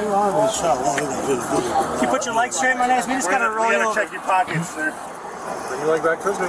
Bro stole a bag of coins. He has pocket change. He went to a bank and he stole pocket change. Like, I'm not saying this so y'all do it. Honestly, if you do this, I'm disowning you and I'm gonna find your fucking parents and tell them you're being a bitch and you misused my time. But if you're gonna fucking rob a bank, at least just take the transfer codes. Like, walk in the back, get the transfer codes, send all the bank's money to yourself. GG, you're done. That's easy. Don't do that. If you do this, I will disown you. I will track you down. I will rat on you. I will tell everyone how abhorrent you are. I will tell your parents how much of a shit stain you are. I'll tell them you misused a nice autistic woman's time and misused her trust. I will fucking drag you through the muck and the murk until you can't fucking breathe without remembering that you're a piece of shit. I'll make your life fucking hell. But, you know, don't do it. But, like, if you were to do such a thing, like, if you were gonna be a fucking asshole, you would at least steal the transfer codes for the bank, take all of the bank's money and spending power, and just leave. Clearly. I don't know why you do this shit instead. That's weird. Sir, I need to take fucking weird. Oh, Especially when it's like, bro, you left with a bag of change. There's no way this is exceeding $120. Like, what the fuck is wrong with you? Are you gonna go gamble with it? Are you gonna, like, legit, bro, I think this man's gonna go gamble with a bag of fucking quarters. Bro, it can't be that bad. I'm not a gambler. I don't fucking know if it's that bad. If anybody is a gambler, is it this bad? Is it like to where if you don't have your bag of coins, you're gonna go rob a bank for coins so you can have your under $100 worth of spending power, under $125 of spending power to go be a dickhead and possibly get tackled by the police to go back to jail the day after you got out of jail? Is it like this? Because he had like a roll of $1 bills, which if I were to see that, I'd assume the man was trying to do cocaine. So I would have probably been less kind than these officers. So I don't actually get this. I would have swapped every fucking dollar bill in that fucking pile. I swear to fuck. Y'all are lucky they don't outsource, like, fucking investigative shit to me. I'd be fucking vicious. We gotta check this I don't trust anybody. I assume the worst nowadays. People have burned my trust. There is no more left there. Oh, hey, shout out again to whom I think is the breast cancer aware. Oh, wait. Living out their best in... Ah, shout out. It's black and it's pink. And who doesn't like Blackpink? They make good music. Let's go. What's that, Jeff? Take breath. Just call breath. CH Chokley. I'm sure this is the only employee they have that acts like this. I wouldn't avoid this company at all costs. I'm sure this is the only person who acts like this there. At CH Chokley. I think I'm the one Catholic woman that doesn't like being choked. Huh. No, not a funny. Sam, he threw some money off the bridge. You want to go check on the far side if it's down there? It was like right when he started. Initial with the bank, figure out if we have a robbery or what we got. He threw something over the bridge. Marnez, what hurts? Are you good? Do you have any injuries? You have any injuries? Well, tell me what. Tell me what hurts. I just talked to you like an hour ago. What happened? That's the bank's? Yeah. Thank you. I'm not doing all that shit. Come on, y'all, what y'all want? Do you want to get medically help? Yeah. He's saying everything hurts. Oh, put me in the psych ward. You want to go to the psych ward? You know what hurts for me? This man being a big baby. Honestly, this seems a lot like, not to be too much of a disparaging shit clown, but this man does come off very Andrew Ditch-like. I wonder if he has a diaper thing that is just disgusting in nature. I mean, he was like taking his boots off, leaving his bag outside and harassing some woman only after her coworker left. I mean, I don't fucking know, man. It seems like some Andrew Ditch type shit. Seems like some White Bowser Andrew Ditch type shit, bro. This is weird. How come? What are you thinking? Strange. Also, you don't want to live? Very strange. Do you have any physical injuries? Yeah. Like what? Tell me. Something like that? Yeah. Your feet hurt? Yep.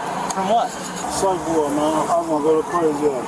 Can you help talk to me so we know what for? It don't even matter. It does matter what for. You can't take it there without a reason. What's the route coming from there to here?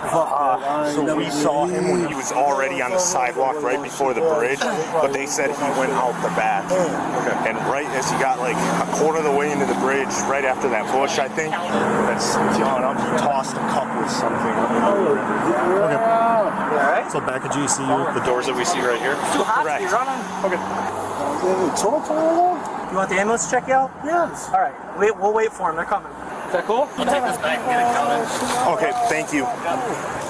As officers head to the bank to make sense of the chaos Marnies has unleashed, the situation is only about Hey, gap in our teeth fam. What's up, brother? to worsen. There's representation in the media. I love to see it. I've had like a memer and a forgetful person in our last presidencies. I've just got gap in my teeth fam right now. I've got Blackpink fam in the same video. I'm good with this. This is pretty nice. I like this. This is cozy. I could live this way. It's nice. 1, 2, 3, 4, 5, 6. At least 6 flashing cop cars. Mother of Goblins 365. I saw a bunch of I'll shout the fuck out. You seem like my kind of people. cops around one black guy on the ground, and I'm gonna go try and see what I can. Wait, are you my kind of people? This is about to be, if you're an essentialism person, if you're gonna be one of those race-obsessed people, you're not my people. You're instead a fucking depraved degenerate, and I'm never gonna deal with you in my life. But if you're not, I can be friends. Do? Because you dress pretty. From a safe distance, because unfortunately, I have my children. I did that already. Where are you going at this? Sorry, no, hit something all way. Okay, you know what? I'm like starting to waver on that already. Like, bro, if I have kids and they are outside with me and I see some shit like this, like if we just see the officers passing by on a good sunny day at the park, I'm gonna like invite them over to come meet the kid, and we're gonna like, just talk with them and like humanize them a lot more than society tries to. If I see this, we're gonna take a wide fucking berth and go somewhere else and use the other bridge, the little land bridge over there, or possibly the other bridge way the fuck down over here or something, and just not. We're gonna use the bridge that's over by Seamless Co-op Dark Souls 3, basically. Yeah. Come on. I'm going to have you guys walk in the street. We have traffic blocked for the one lane, but I'm just curious because there's one black guy and a bunch of cops. Is he okay? Hey, yeah, you're not my kind of people. I'm sorry, buddy. I think you've lost me already. I mean, it's like, can she not be race obsessed for 2 seconds? What happened? Can I? you can't take money from a bank. Now, will you please let us do our job? If that's literally all you came for, either go around. Well, I know you've seen the news. You can understand my frustration, yes? No, no one can understand your frustration. You sound like a fucking asshole right now. Just leave. Do you understand where I'm coming from? Not really, because you're a cop. You understand there's this? one. Yeah, this is not my kind of people. She still dresses pretty, though. I'll give her that. Like, in a heartbeat. Like, Lil Bro dresses real pretty. Complete asshole. Really cleans up nicely, though. Absolutely love the outfit. One of my favorite colors to wear when I'm not wearing black is definitely yellow. For either go around. Well, I know you've seen the news. And I mean, representation my... of like gap in our teeth people. Oh, I love to see it. It's just that they do this one thing where they're race obsessed that I'm like, I don't think I can deal with you. I can fix her is the last thing any of you should be saying right now. Frustration, yes? Do you understand where I'm coming from? Not really, because you're a cop. You understand because there's one black dude You can't fix this. right there. Well, And that's all you're basing your analysis on. Ma'am, all you've seen is a snapshot, and you're making judgments. I've also... All you saw is the color of a dude's skin and you decided to be a fucking asshole about it, honestly. I mean, so at this point, this gal can just dip. We cannot fix her as a collective. We have to fix her through societally tuning this shit out of it and browbeating it out of society as a whole. Your foot still hurt? I have also had my own situations with the police around here, so I have reason. Like, I mean, I kind of love the plushie, the fucking pepper spray. I also have the blue pepper spray, the teal pepper spray thing. I cover mine in cute stickers, so it's even more difficult to know what it is at far. I mean, to be fair, like, every time someone's like, okay, we need to take all the stuff that could be... Like, I've had people try to give me someone else's pepper spray when they let me walk through with my pepper spray, because I don't know I'm not supposed to have it going certain places, and they just let me through with it. Again, I just transcend all the fucking barriers that society tries to put up. People are like, oh, I can't take my backpack here, and I'm like, wait, I just have... Bro, I have mine on me still. Like, what? Oh, I can't take my pepper spray. They let me through with it, bro. What the fuck is up with you? I think it's that I just wave and smile and ask people how their day's going. And then most of the time, people just let me do whatever the fuck I want. I think that might be it. I'm basically made of magic. I don't know why. But I'm like basically made of like magic. It's really fun. It's really rewarding. It's really nice. Reason to believe shit around here, okay? Did it hurt from like us or did it always hurt? It's got a blister.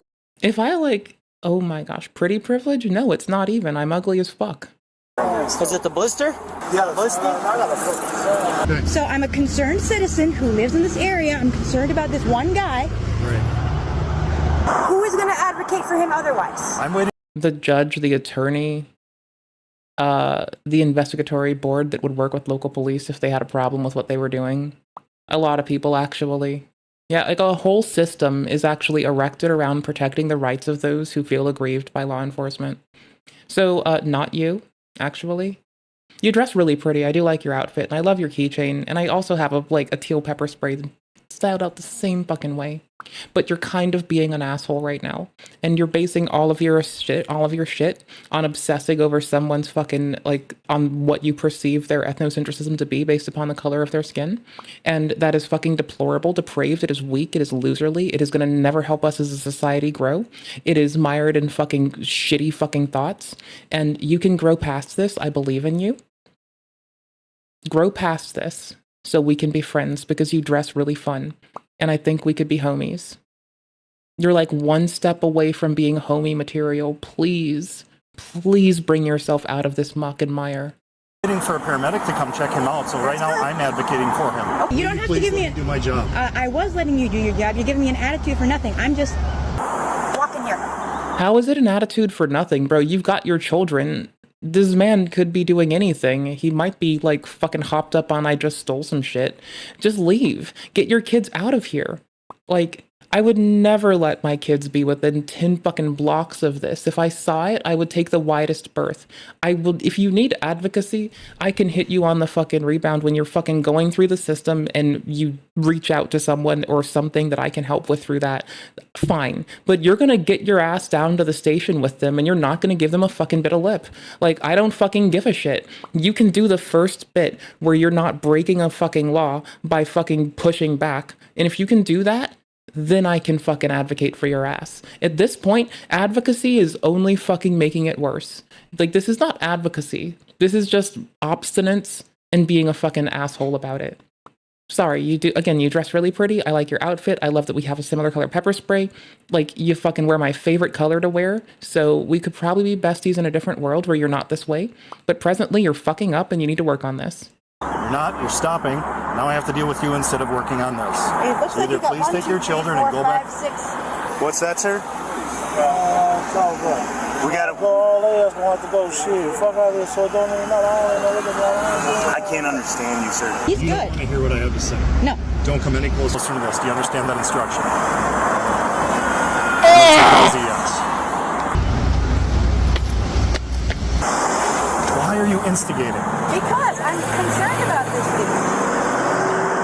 I'm not instigating. I'm right here. Are you okay, bud? Someone can help him. Come on, man. That was some shit. Somebody, you calm because shit. 6 cops in there. Are you okay, hon? We're waiting for an ambulance. Okay, are you don't want okay? to take enforcement action because it's not appropriate. Are you okay? You have the ability to stop this. He doesn't look okay.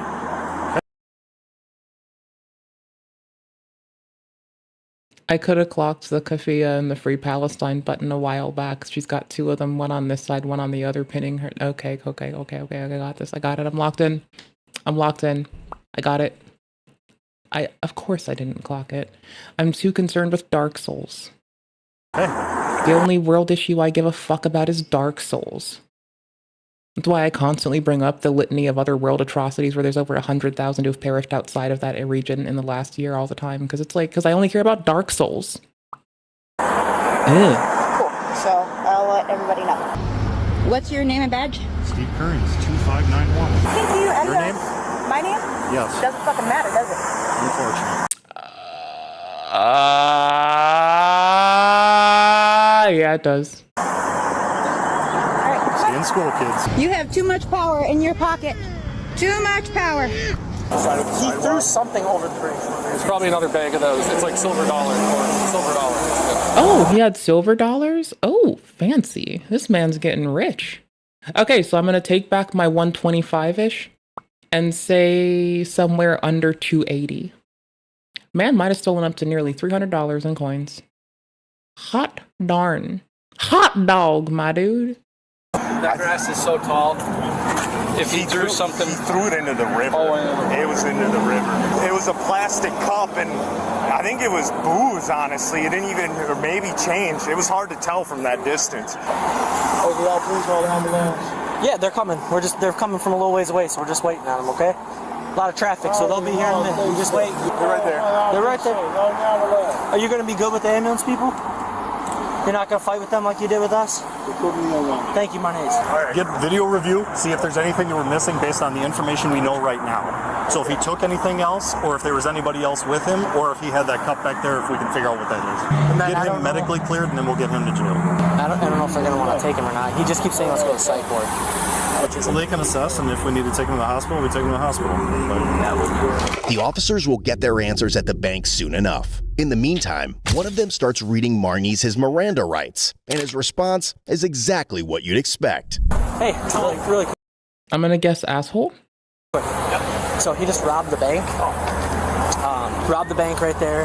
Walked away. We chased him. He threw some stuff. Ooh, EMT has ink. I wonder what the ink is. I do love staring at people's tattoos. I never want a tattoo on me, but I love looking at tattoos. We've been dealing with him for the last few days. He's I can't see it. Not from around here. He says he has a little bit of mental health stuff. Okay. He's saying he's injured. All we did. If somebody has cool ink on a video I'm reacting to, they should be mandated by a judge to show me their ink. Was just roll him on his side and handcuff him. He resisted arrest, but no one. Not even the public at large, just me for curiosity's sake. He used any strikes or any force on him besides just pulling his hands. He can't give us why he's injured. He keeps saying he wants to go to the psych ward. Hey man, I'm Steve. Do you want to talk about what happened? Alright, hang tight. Alright, you're in handcuffs, obviously not free to go right now. But right now you have the right to remain silent. Okay. But he'll have felony charges. He says his foot hurts, but he's had a blister on his foot. So we can't point to an injury, or he can't really point to an injury. So we need a medical clearance for jail. So I don't know what that'll look like with you guys. You can talk to him and see what you think, and then if we have to take him down, and we'll probably have to do soft restraints if we do. This is just so intricate that I want to know what it is. We'll ride with you. Like, there's so many lines, and it's so fucking... I need to know. For like a good minute. Like, this sleeve must have hurt like shit. So, he's a big dude. And the right to ask for and have a lawyer at any time. Oh, I finally noticed his ink. Well, he's a criminal. I don't care what his ink is. Your wish, including during the question. Do you understand what I told you there? Yeah. Like, I'm sure law enforcement databases care about his ink, but he just did something fucked up twice in a row, so I think he can go fuck himself. I don't care what the fuck his ink is. Want to tell me what happened? Fuck him. You want to give me a 30-second version? I don't care that face looks pretty dope. I don't give a fuck. I don't care if the face looks detailed and cool. I don't care if it's fucking intricate. I don't care that the artist probably put their life and time into it. What I care about is he's a dickhead.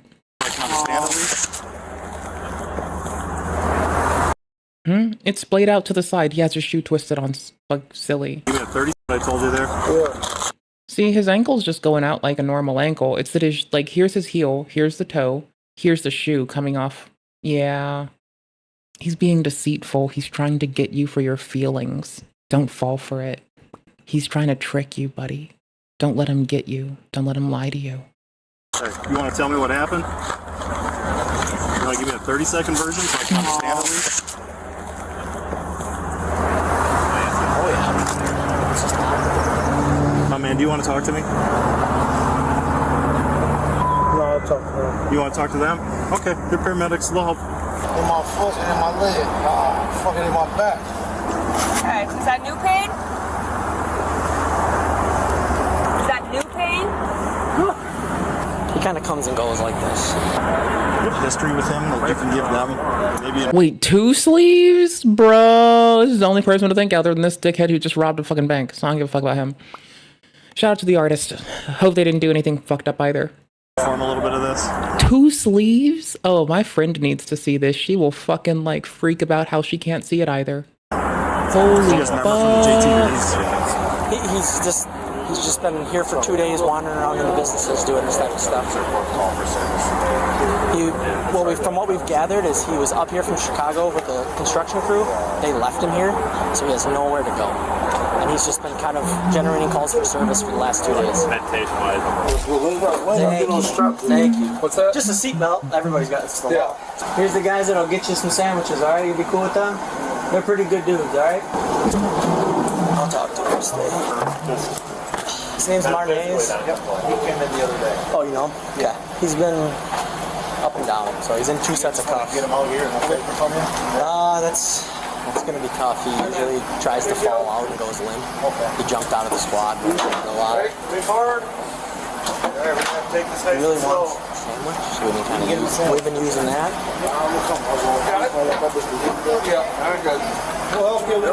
I'm gonna be honest, I would also move for a sandwich right now. Would someone please be so kind as to go into my motherfucking kitchen and make me a motherfucking sandwich, please? There you go. There you go. Hey man, I met you the other day. Are you doing all right? You want a wheelchair to use today? We got what? Marnies eventually gets hauled off to the hospital to get checked out. Meanwhile, back at the bank, officers pull the surveillance footage that lays out the whole shitfest Marnies had pulled that day. Around 1:38 that afternoon, Marnies walked into the bank and headed if you get in trouble and it's jail, you don't get to choose. Your mommy and your daddy and your Aunt Lily doesn't get to make your meals. I'm your aunt. I'm your grandpa. I'm the one that gets your meal prepared and make sure it gets done. The sheriff says inmates get put in isolation for things like fighting, and the burger is an added punishment. straight for the teller's desk while he was busy helping another customer. Later, the teller explains that Marnie stood way too close to her, making the woman uncomfortable. And even after he asked Marnies to wait, he kept circling back to the desk, continuing his sus act. The teller further said that he had asked Marnies for his name twice, but he never answered. After hanging around for a few minutes and grabbing some coffee, Marnies shoved past the teller, slipped into the booth, and snatched a customer's debit card from another teller's station. Then he grabbed a coin bag from the coin desk and strolled out of the bank as if nothing had happened. The value of the coins he stole summed up to $415. Both the customer and the teller decided not to press any charges for the physical shove or the debit card theft. Ultimately, for this incident, Marnies was charged with felony, robbery of a financial institution, misdemeanor counts of resisting obstructing an officer, disorderly conduct, and bail jumping. He was yet again released a few days later on a $1,000 signature. Please stop being soft on crime. Please, please, please, please, please, please, fucking please stop it.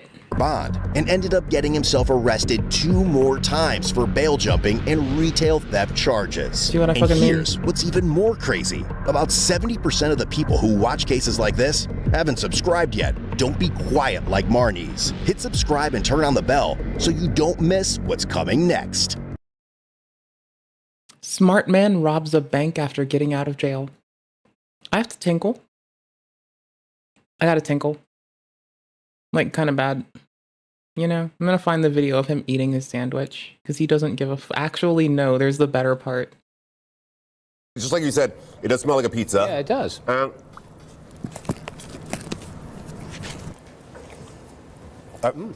Too bad you have to go to jail to eat this. It's pretty good. Yeah, we thank the sheriff for sending one back. It's not bad. Like, I don't think this is punishment. Would I want to eat it every day? Probably not. 3 meals a day? I'm a former vegetarian, so I'm used to stuff like this. But actually, it's not bad. Yeah, it really totally. So, that was a very, very interesting story, Courtney. And I'm fine. Dramatic. Here, have AFK tent. I'll be right back. I hate feminists. I have fond memories of my friend Les's mom. She hated feminists too. She was a housewife and a mother. Her first priority was her husband and her sons. She took care of all the domestic responsibilities. She also ran her own business out of her own home office. She was a travel agent. She had enough loyal clients who traveled with enough regularity that she didn't need to look for new clients anymore. She hated feminists. She hated feminists because they had contempt for what she considered the most important thing in the world. They were always in the public sphere trying to make themselves seem superior to her and trying to change the roles and serve them instead of her. To VHS? What's VHS? I'm pretty loser. I don't do much. When I said, gosh, am I really going the right way? I don't even know. My gosh. Oh my gosh. Were we here? When I said I was looking for a wife, I was not looking for a partner. I was brilliant and driven and resourceful and looking for taking on huge responsibilities and making a lot of money and under a lot of stress. Put yourself in my shoes. What do you think I wanted? I wanted my future wife to help me stay in the zone. I thought this said torture. I read this as I wanted to torture my wife for a moment, and I'm like, whoa, that's a lot too far. And then I'm like, oh shit, I wanted my future wife. Okay, that's legit. That's not legit, but I don't know what his zone is, okay? You think I want to fuck around with this man's zone until I know what the fuck's up in there? I don't want to risk that shit. I like living. I don't want that shit.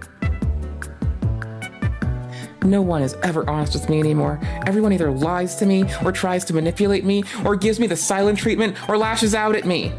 I have all these triggers now that I have all these triggers now that I didn't used to have. Things that instantly make me angry and caused me to want to lash out. A woman strong enough to stand up to him. This phrase instantly makes me want to hurt people immensely as we disavow this man. This phrase makes me want to hurt people.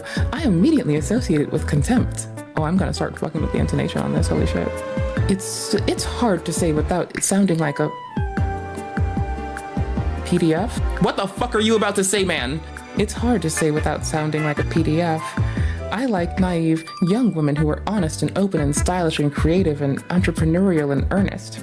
I like when they're easy to lead, fun to be with, and willing to submit to authority. When they get anxious. Well, I mean, I hate everyone now, but there was a time when I was a king, and those were the women I liked. They told her, how do we want to read this part? They told her that passive aggression was a healthy way to express anger. Okay, there's a big difference between, in quotes, I have a business which I own, and I have customers who pay me to provide them with goods and services, and I have my daughter a job, and I work for the government and I gave my friend a contract. I hate you and oh my gosh, this is difficult. We're almost done. We're almost there. We're almost fucking there. I hate you people. I really do. I know you have been telling people that I am a homosexual. I am not a fucking homosexual. I fucking hate the homosexual. I think they're absolutely fucking disgusting. I hate that I am reminded that they exist. They shut down communication with phrases like show and tell, actions not words. I really wanted her to work with me. The pandemic was a time of chaos and panic and fear. There were old people with resources that had accumulated over 40 years who were watching their world fall apart and wanted to invest. There were unemployed people living in poverty. I had connections. I had skills to organize people and the riz to get them excited and associate and access to people with money and a LinkedIn account filled with wealthy businessmen and CEOs and CTOs and CFOs and project managers, experts in information technology.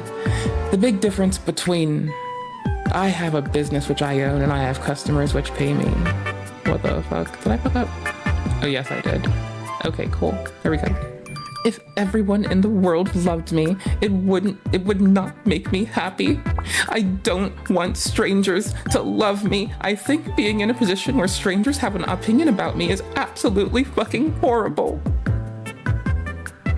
My father wanted to see marriage as a partnership between equals and to treat women with respect and to accept they are going to treat me with contempt and that's just a part of being married. He wanted me to stop trying to make money, stop trying to have more children, to have a life of humility, devote myself to civil service, join the Liberal Party and go to church, which would have been a problem. Which wouldn't have been a problem if he wasn't a fucking meddler who also happens to be friends with the Prime Minister and has connections with the police department and the military and the government bureaucracy and the papacy in Rome. It's Bananas Foster that I went and got. Built to kill, you say? It's Sword Saint!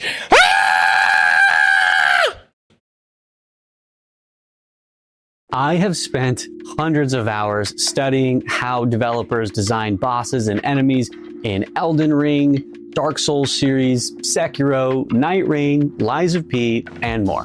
I've spent hundreds more hours coaching my dad through his first video game playthrough ever, which was Dark Souls and now Elden Ring. I know the combat systems of these games, and today I am going to break down everything bosses and enemies will throw at you from a developer's perspective. Ooh. You will finish this video and first try every single boss in every single game you will ever play. That is my personal and legally binding guarantee. Doubt. Know your enemy. Over 2,000 years ago, Sun Tzu dropped the banger line, if you know... My favorite line from Monster Hunter Wilds? Maybe we should watch and learn them. I'm paraphrasing here. It's my favorite thing from that game. We watch and we learn. And from there we'll achieve victory.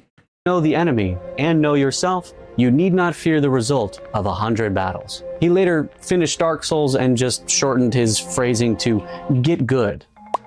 Essentially, enemy attacks are put into 3 categories. Standard, area of effect, or AoE. So homie told me that there's a Helldivers Slim now, which I'm about to look at, because if it's 20 gigs, I wonder how it likes my Steam Deck. Probably better than I do. I had to move my blanket from under my dress. Sorry. I'm putting my blanket over my knees. Sorry. Okay, we're good. And grabs. And that's it. Thanks for watching. Please subscribe. No, I'm just kidding. What Easy started one. out as very simple concepts over time became very complicated. And so today we're going to break down each of them individually and then what game-breaking mechanics developers have provided players with. I love jumping over their attacks or going under them by using like a thrust at the right time to where I go under the hitbox. That's my favorite. We absolutely trivialize them. How the boss chooses its attacks. We're going to get into the specific attacks, but before... Close, medium, far. Positionality towards boss. Before an attack even happens, there's something going on in the boss's AI that is hidden from the player. A good way to visualize what's happening is through what's called a behavior tree. Notice how this detector enemy in this demo is set to patrol, which can branch to move to patrol location. It reaches said location and waits. Once it has detected the player, it can access the new branch has target and can now access move to again, but with the target now being the player, so it can follow the player around. This is the system in which NPCs and enemies select their actions. A boss cannot access a certain behavior unless the prerequisites have been completed. This is why I do the headless walk so much, where you walk behind a boss, and in many cases in many Souls games, from Lies of P to Sekiro to Elden, if you're behind them, again, it's a Sekiro thing I picked up, the headless, you remove so much of their movement tree. If you just walk behind them, brain freeze, and you fucking keep behind them, now there's so much they can't do to you because of your positionality to them. So it's really fun to know this. That allow it to access that branch. This can be based on a player's distance to the boss, like a leaping stab to close that distance, whether the boss has reached a certain health threshold, like this Erdtree avatar attack, only done when below half health, or whether an attack that leads into it has been completed, like this sword slam down, is the only attack that can lead into this jump attack.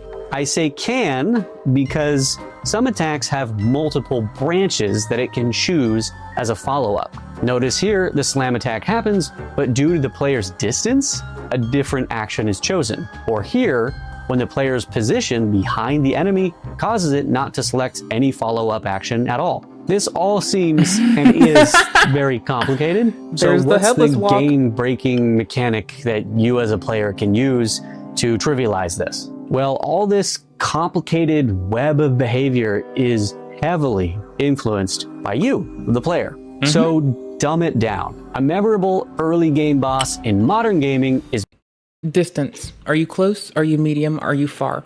Positionality. Front, side, back.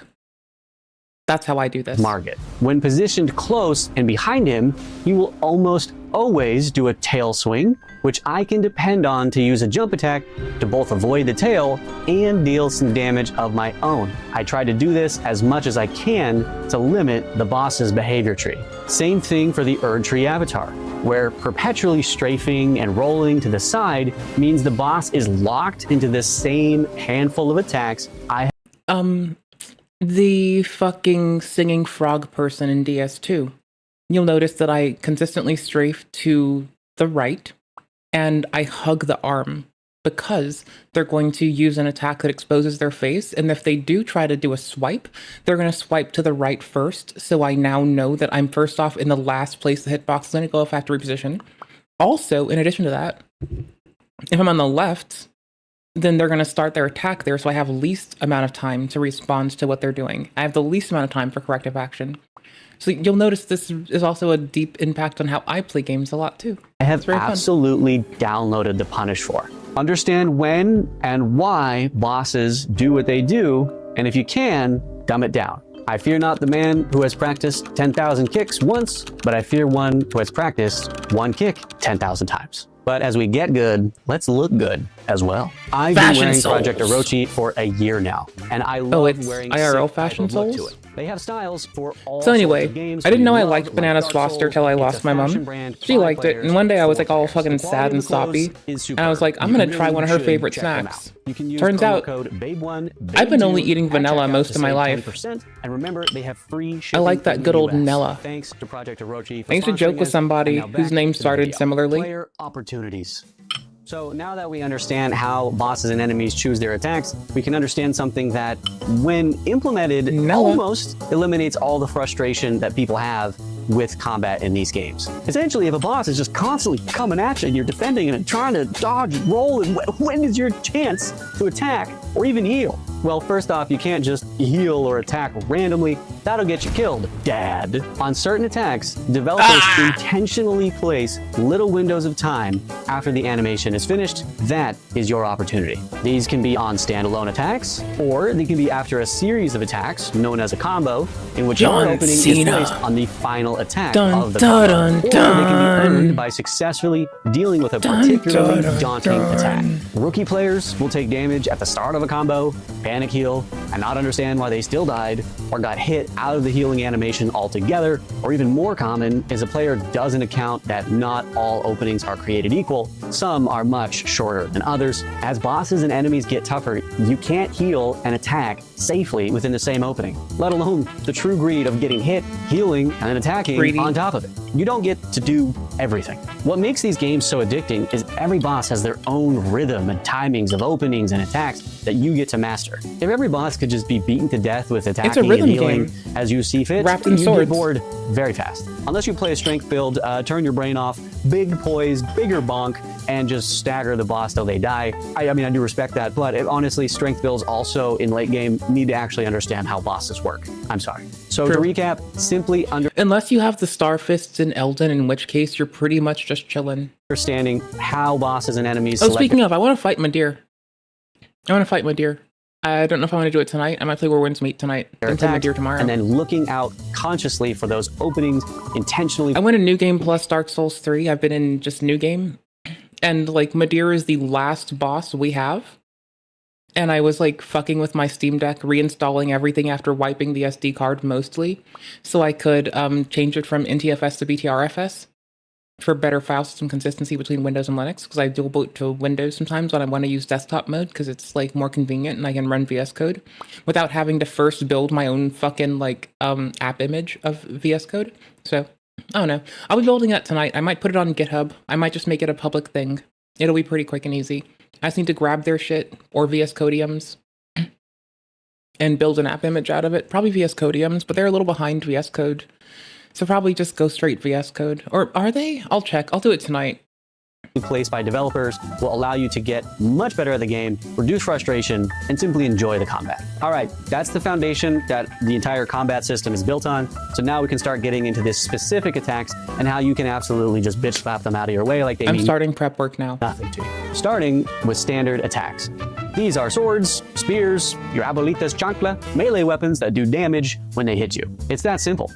Or is it? What you're seeing is one of the first lies that developers told players. You did get hit, you suck, but the game has mercy on you. In most games, when you use evasive maneuvers, it's not just to get out of the way. No, it actually makes you entirely invincible to many attacks. Explorer. Newer players don't understand that what I just said is the most game-breaking mechanic in all of Souls. You, as the player, can literally yeet yourself through an incoming attack or even through an explosion, and as long as you are within the set amount of time that the game gives you invincibility, you take no damage. As difficult and challenging as these games are, you are the most busted thing in the entire thing. Now, obviously, rolling is a very good tool to avoid standard attacks, but it does take time to recover from a roll. You have to use stamina, usually, to perform Stamina. one. And third, many games actually give you very little time of invulnerability, called iframes. Beyond that, as players got more adept at simply pressing the roll button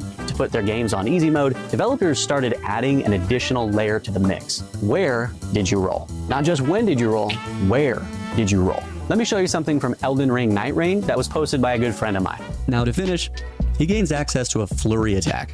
The range of his weapon is massively increased, and it can be really terrifying when the attack first comes out if you're a pussy. But they built in a fatal flaw that you can see on the event graph. They put in a similar flaw to allow you to avoid Melania's waterfowl dance in the base game, actually. So the function set turn speed does exactly what you think it does. It's what determines how quickly Fulgore can rotate to reach his target. You'll notice at the start of a sequence, his turn speed is set to 250. This allows him to track the player. This is where all you need to do is get behind him, because after that, the majority of the attack sequence has his turn speed set to 0. You'll notice he's just blindly swinging as the player stands behind him. Once he finishes that segment of the attack, his turn speed is again set high enough for him to reacquire the player, and then again it's dropped to 0 once he starts swinging. The last thing you want to do is rolling away and stay in front of him. The swings come out in a quick enough succession that you simply don't have the iframes to avoid damage. So there's a super nerdy way of explaining just roll behind him. But I hope you enjoyed it. Thanks for the help, buddy. So essentially, certain bosses have attacks that have a frequency to them that you do not have the capacity to spam roll out of. So the direction you roll and the position you're in becomes your method for avoiding damage, not just when you press the button. So we've talked a lot about avoiding damage, but what about absorbing it? The obvious answer would be to use a shield, which is great for certain attacks, but its lack of universal utility, high stamina cost, and easily circumvented defense makes it more of a niche tool. Now, the Psychopath's method for handling standard attacks is called a parry and subsequent riposte. This is an optional technique that is very high risk and very high reward. Souls games are trying to emulate a very common tactic used in swordplay, where instead of avoiding an enemy's oncoming attack, you deflect in a direction that opens their defense and then allows you easy access for a critical attack. Most commonly in gaming though, you'll see it much more exaggerated using a shield, where if you time it right, enemies just completely flail open for a critical attack. The challenge with this system is it can be difficult and sometimes downright mind-boggling to know when and if certain enemies can be parried. Like a giant golden knight on a horse swinging a dragon tooth, surely this is not flick of the wrist, apparently. And even when you know the parry's possible, it can be challenging to know when that parry timing really is. In gaming, a parry is a set timing window baked into an enemy's animation. A good example is this combo from Elden Ring's DLC. You'll see 6 different parry opportunities throughout this entire combo, each opportunity lasting only a single frame. So what the hell? Does that mean I have 1 frame to perfectly time my parry? No, sir. The player inputs a parry, the character performs the animation, and the game allots you a set amount of active parry frames. And if you've timed those to overlap with that 1 frame opportunity baked into the boss, then you get a parry. You can extend those active frames available to you by using different shields or the size of the parry detector. Also, game developers can make bosses more Golden and Carrion for your parry. Golden has a bigger arc. Carrion has the fastest come out next to the buckler.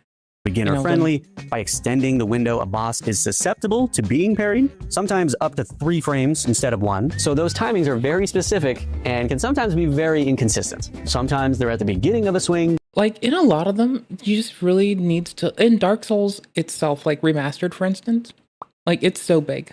Like, I've been parrying the Dark Knights. I started a new save, and I just insta-gibbed myself the Dark Knight's greatsword, like a champion. I did so by parrying this motherfucker, who I tried stabbing once with my rapier, couldn't do a damn thing. Parried this motherfucker twice, dead, got my fucking sword. Win.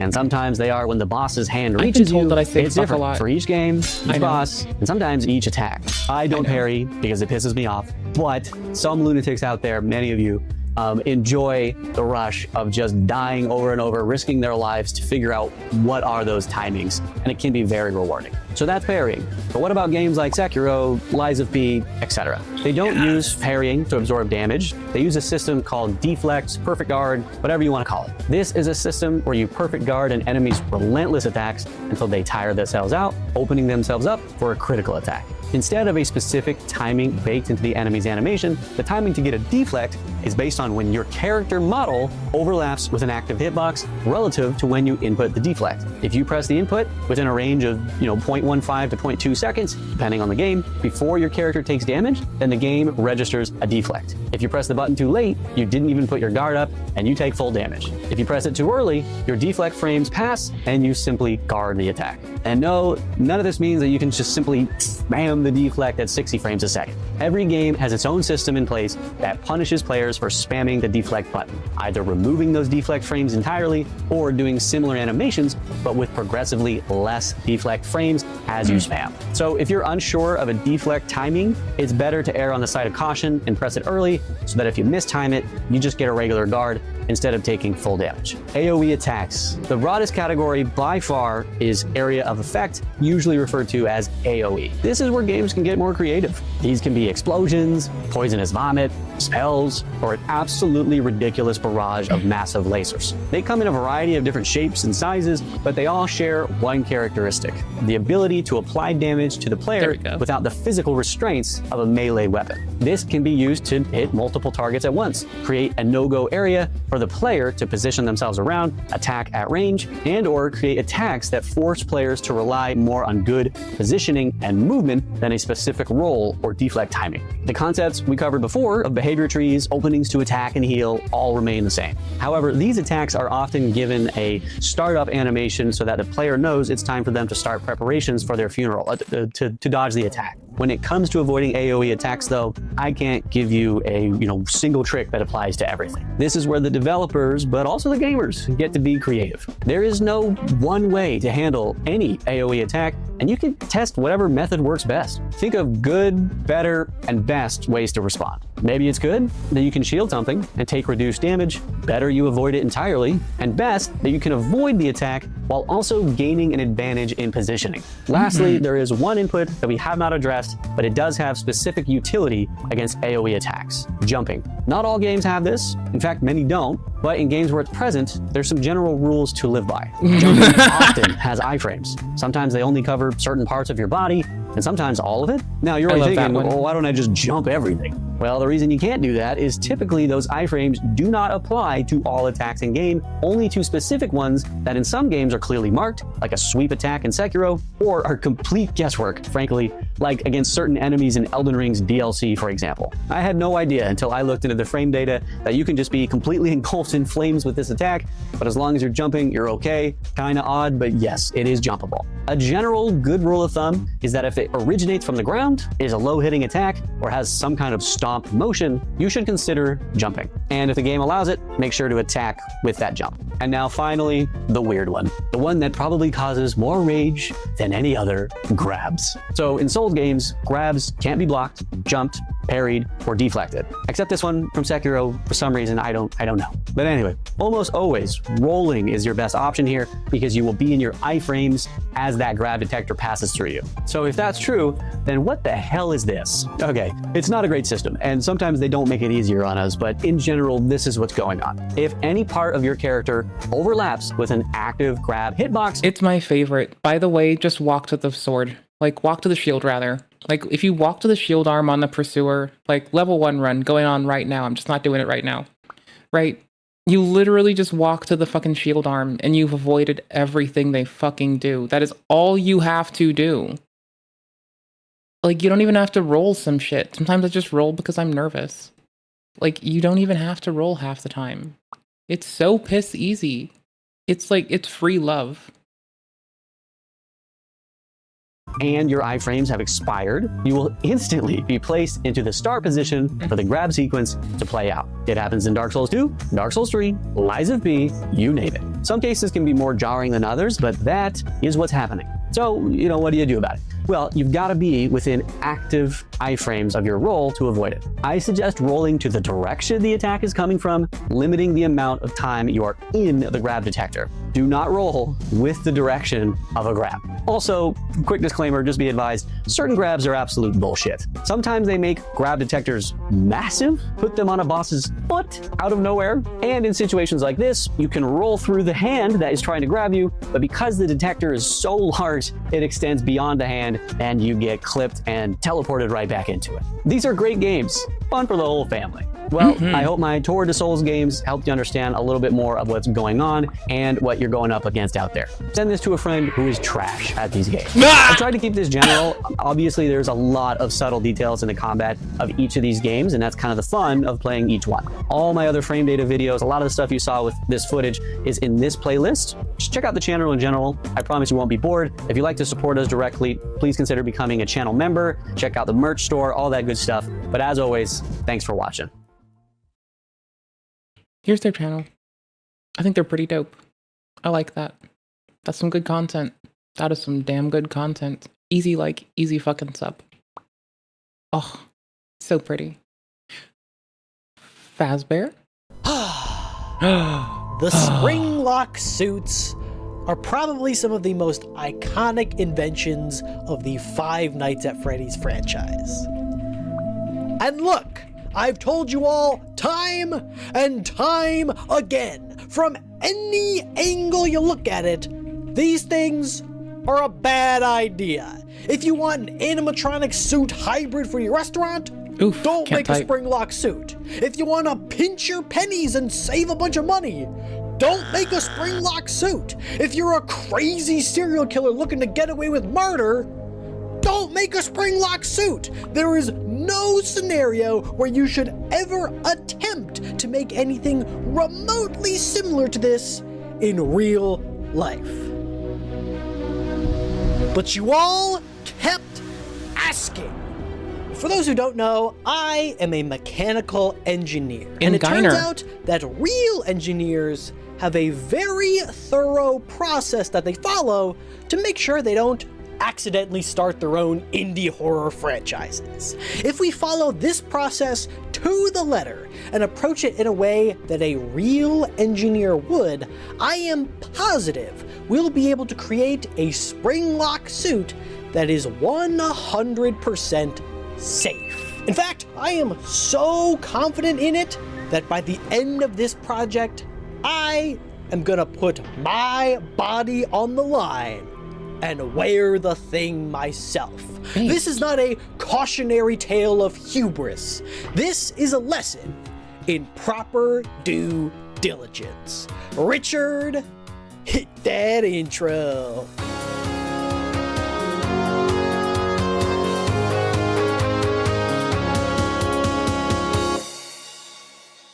So, Wait, is Mario secretly ripped?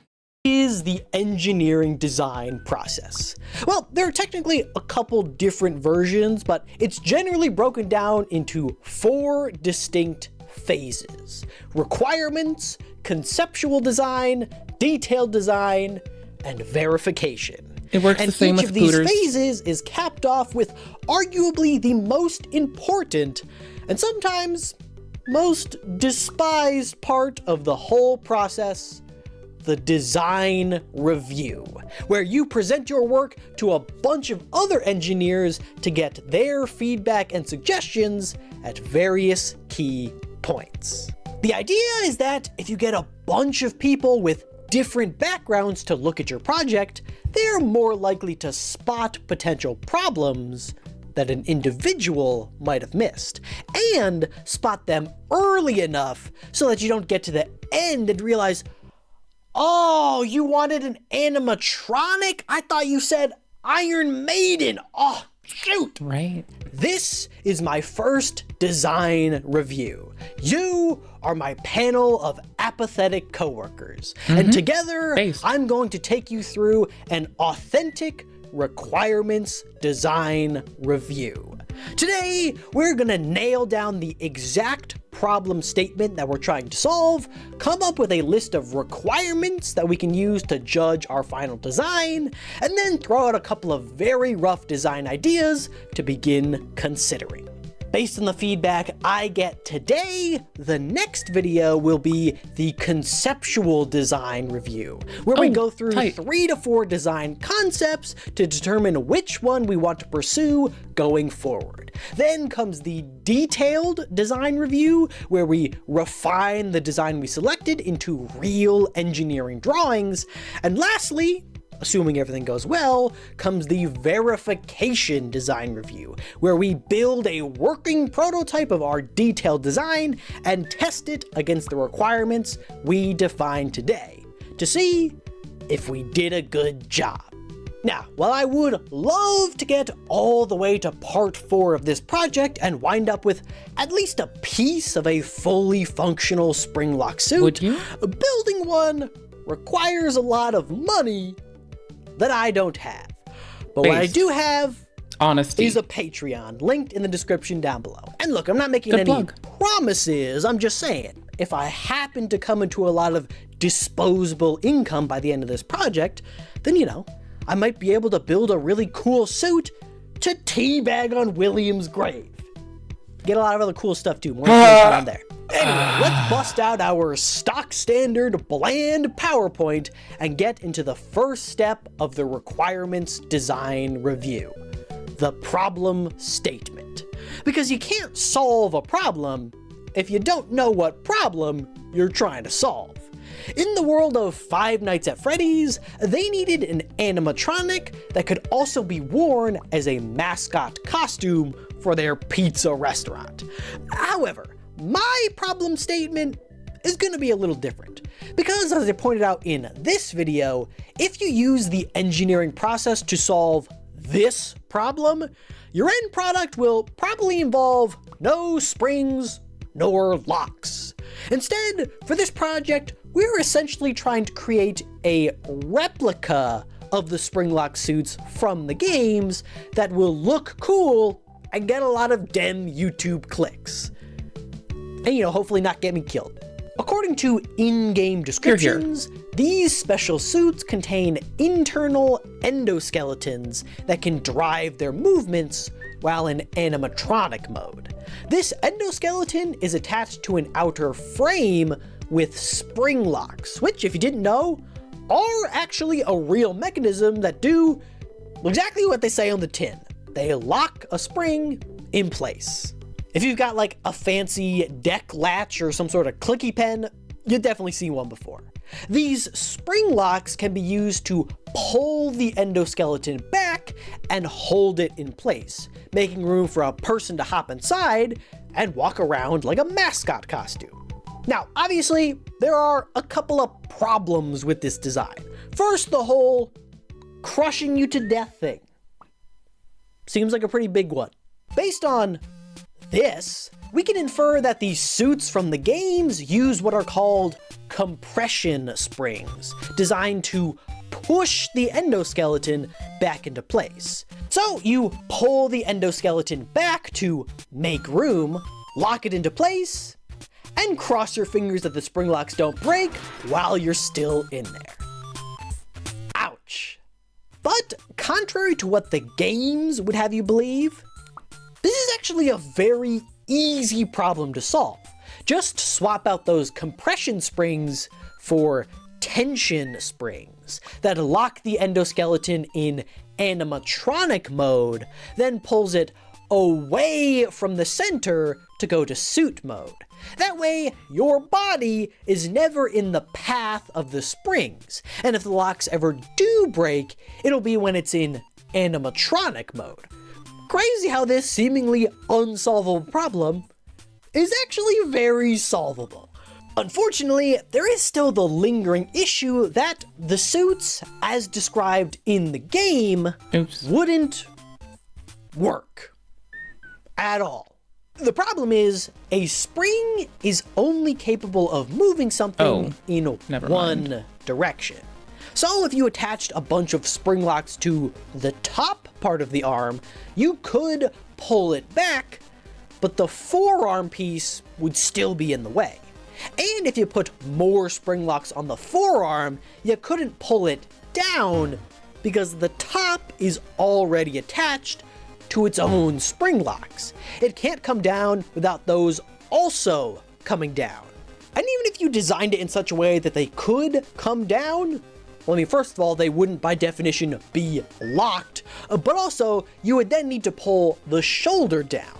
And if the shoulder came down, it would push the torso, which would push the legs, which would push the feet, which can't be pushed. They're already on the ground. Alright then, maybe we just need to straighten out the elbow so that all the spring locks move in the same direction. You T-pose the animatronic while you pull everything back, hop inside, and then you can move around. I thought I could trip it out. Except, you still couldn't do that because you've now changed the pivot point of the motor relative to the suit. They wouldn't be able to move together, and you'd be stuck walking around like this. Which, you know, I guess is like kind of a vibe. Hey, kids! In order to maintain your full mobility in both suit and animatronic mode, you'd need to design the endoskeleton in such a way that it can come apart. Which, of course, is pretty challenging, considering the whole point of an endoskeleton is to provide a solid frame to drive the animatronic movements. So, the real engineering design challenge of this project is finding a way to clear out space within the animatronic while maintaining a full range of motion, a feat that a game-accurate suit simply could not accomplish.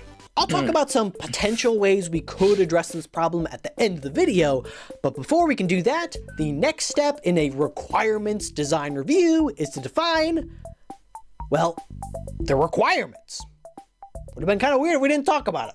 Think of engineering requirements as measurable goals for the project. They are simultaneously the criteria for measuring success in the final product and the guidelines to decide which design is the best to pursue. As the old engineering adage goes, if you don't know where you're going, how will you know when you get there? Based on the problem statement we laid out and the potential issues we've already identified, our first two requirements are going to be accuracy and mobility. The whole point of this project is to make the animatronics from the games, albeit with some changes to not be stupid. But it wouldn't be all that satisfying if my version of a spring lock suit didn't use any spring locks. Trust me, I've learned that the hard way. Now, 99.9999999999999, probably another 9 in there % of the time, if you're doing anything other than making a replica of something that you probably shouldn't replicate, this is a very bad requirement. You never want to prescribe a specific solution at the start of the project. The whole point of the engineering process is to remain open and objective and find the best solution to a problem, not the one you think is the coolest. This is sometimes called a golden cow, and it's probably why the suits in the game turned out just so bad. Someone was a little too into springs. Also, a red herring. Sometimes you'll find a red herring. It'll lure you down a line of intrigue that may or may not be relevant to what you're fucking doing. And let's be honest, sometimes those suck. Can I just jump this? Sometimes those suck at... fuck. The second issue is that accuracy is kind of hard to measure. We need all of our requirements to have some sort of quantitative value attached to them, like cost measured in dollars or weight measured in pounds. Yes, I'm American, deal with it. Kilograms. Accuracy doesn't really have something like this aside from just vibes, so I'd love to hear your suggestions on how to make this more objective in the comments down below. Mobility is a lot easier. We can measure that based on the number of degrees of freedom that the final product has in both animatronic and suit mode. A degree of freedom is basically just a movable joint. So like the example we looked at before, if the elbow can move in animatronic mode, but not suit mode, that wouldn't count. We need to find a way for it to move in both modes. And hey, I already brought them up, but 2 more requirements we should include are weight and cost. This suit needs to be worn by a dude who hasn't been to a gym. End of sentence. So we need to try to keep it as light as possible. Unfortunately, I don't have any personal experience designing wearable exoskeletons, so I'm not sure what a good benchmark weight would be, but hey, hopefully there's a lot of you watching right now, and if any of you happen to have any experience with this sort of stuff, I'd love your input. I'm pretty sure the furries spend enough money to like fucking bankrupt most people, like, you know, house ownership type costs on shit. So I'd probably estimate it's like about 10 times that, because it's got to do some other shit. Yeah, I just assume it's unreasonably expensive. Whatever. It's not my money. Engineering project is a collaborative effort after all. As for cost, I know we aren't actually designing this to be used, but I think in the spirit of the project, it should remain at least somewhat practical. The spring lock suits were created so that Fazbear didn't have to pay for a separate animatronic and mascot costume. So we should aim to have it cost less than the combined price of those two, which by my research is around $9,000, depending on how fancy you want to get. I'll be honest, I think this one's gonna be way harder to hit than people think, but we'll cross that bridge when we come to it. And of course, we need to include safety. This requirement is included in every single engineering project, bar none. In fact, you'll probably be comforted to know that real-life engineers value safety so much, they developed an entirely separate process to quantify it called a failure modes and effects analysis. I'll talk about it in more detail in a future video, but essentially it allows an engineer to identify all the possible ways that a design could fail, and either remove those failure modes or mitigate them enough so that they don't pose a significant risk. So it could help you realize that, oh, I don't know, hypothetically, your Chuck E. Cheese ripoff mixed with a Gundam could wind up smushing you into jam if the parts get a little too rusty. You know, it's just a thought. And on that note, another important requirement is reliability, which is a measure of how long a design will last, how often it needs maintenance, and how easy that maintenance is to perform.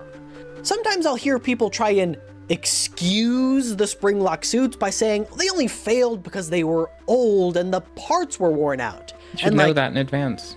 That's correct. Seems like a problem they should have fixed though. Oh, don't worry, the plane only crashed because the wings were only designed for one flight. Why do you do that though? They don't make them work though. Oftentimes, engineers will use the total part count to measure reliability. After all, if your design has a lot of moving parts, then it has a lot of things that can break. Most of the time, the best part in a design is the one that doesn't exist. And finally, for a requirement more tied to the spring lock suits specifically, we want the transition time moving from animatronic mode back to suit mode to be as low as possible. The whole point of the suit is that it can perform on stage as an animatronic, and when it's done, someone can quickly hop inside and go interact with the kids. That illusion is kind of broken if it takes 20 minutes to get the thing on. Hey, sorry kids, Freddy's gonna be right back. He just has to go take a massive dump, but he'll be right back. Don't you get in there.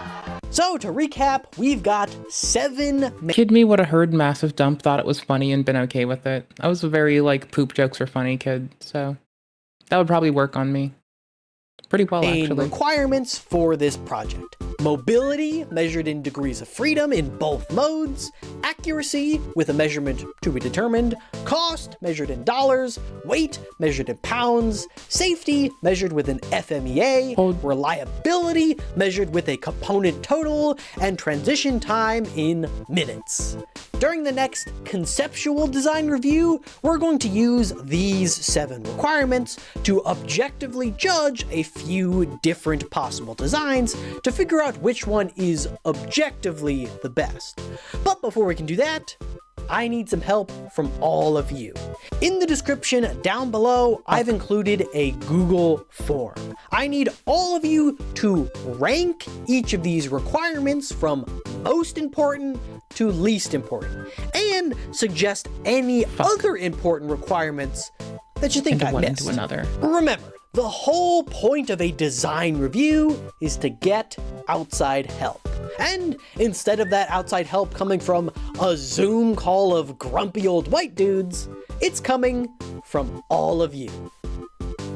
What do you mean, hey, I'm not trying to make any assumptions. Maybe you're a grumpy old white dude too, I'm just saying. But that nearly brings the requirements design review to a close. Hopefully this has painted a good picture of where this project is going, and maybe taught you a bit about how real-world engineering works too. In part 2, whenever it's ready, we'll hold the official conceptual design review to try and nail down the specific design that we want to pursue moving forward. But before we end, I wanted to float a few very— Well, if nothing else, I am grumpy. I am old. And Engeinerung is very fun. I'm also silly, so I think it's worse. It's probably worse. Base level ideas for solving that moving joint problem that we talked about in the beginning. Remember, we need a way to move the endoskeleton out of the way without hindering the mobility of the suit or the structural integrity of the animatronic. Obviously, the simplest way to accomplish this would be to ditch the endoskeleton altogether. As I talked about in this video, real-world animatronic suit hybrids actually exist, but they use a motorized exoskeleton. All of the joints and supports are built into the frame, leaving the middle completely open for a person, no moving parts required. This is probably the simplest and safest option to solve this problem in real life. Trouble is, it doesn't use any spring locks. Or springs, for that matter, because you literally don't need them. So, it wouldn't pass our accuracy requirement, and I think a lot of you would get real mad at me. Other possible options, we could design the joints to come apart when switching modes, using something like a dog clutch or a similar mechanism. This would solve the mobility problem because it would allow the bones to simply detach, and the wearer wouldn't have to fight against engaged motors to move the suit around. However, if the joints can come apart, it adds a potential failure mode of the motors decoupling at an inopportune time or not properly fitting back together, potentially compromising the safety and reliability of the suit. The other idea that I had was to make the bones of the endoskeleton— Oh, that Horus. Oh. Honestly, life-size fucking Warhammer fucking exosuits would be pretty fucking dope. Yeah, that'd be nice as fuck, honestly. I'd wear one. Would you wear one? Because I'd wear one. That sounds really fucking dope. I like that. Sounds so fucking cozy. Just imagine rolling up to go see the homies, clad as Horus, about to commit some heresy. Yeah, I'd really like that. Sounds dope. Telescoping, so that they can change their size when in suit mode. This would solve the mounting problem. You don't need to pull the upper arm bone down, you can just make it longer. But again, it does come with its own risks, since, again, the whole point of an endoskeleton is to support the animatronic. And that might be hard if the bones could all slide around. None of these are perfect, but hey, That's what the design review process is for. So if you have any ideas to improve these or a completely new idea altogether, please feel free to leave it in the comments down below or hit up my email in the description down below. I'd love to hear what you all have to say. And now that we're done, there is one more crucial part of how tall is the Emperor of Man? Like, I get that he was like just a dude for a bit, but like, is he like? Do you think they made him taller after he like couldn't function anymore? Because they all were like weird about him. Everyone wanted to like worship this man who, it is very like allegory of Jesus kind of type shit, where dude's like, please don't worship me, I'm just one of you. And everyone's like, nah, we're gonna disregard what you said actually. I don't care what you say, you don't matter. I'm just do what I want. You're mine now. You can't say anything, you're dead. I can use you how I want. You know? It's very, I get that. It sucks when people don't listen to you, huh? Motherfucking any design review that you must know. It is absolutely impossible to end them in a satisfying way. So if any of you have any other questions, please feel free to let me know.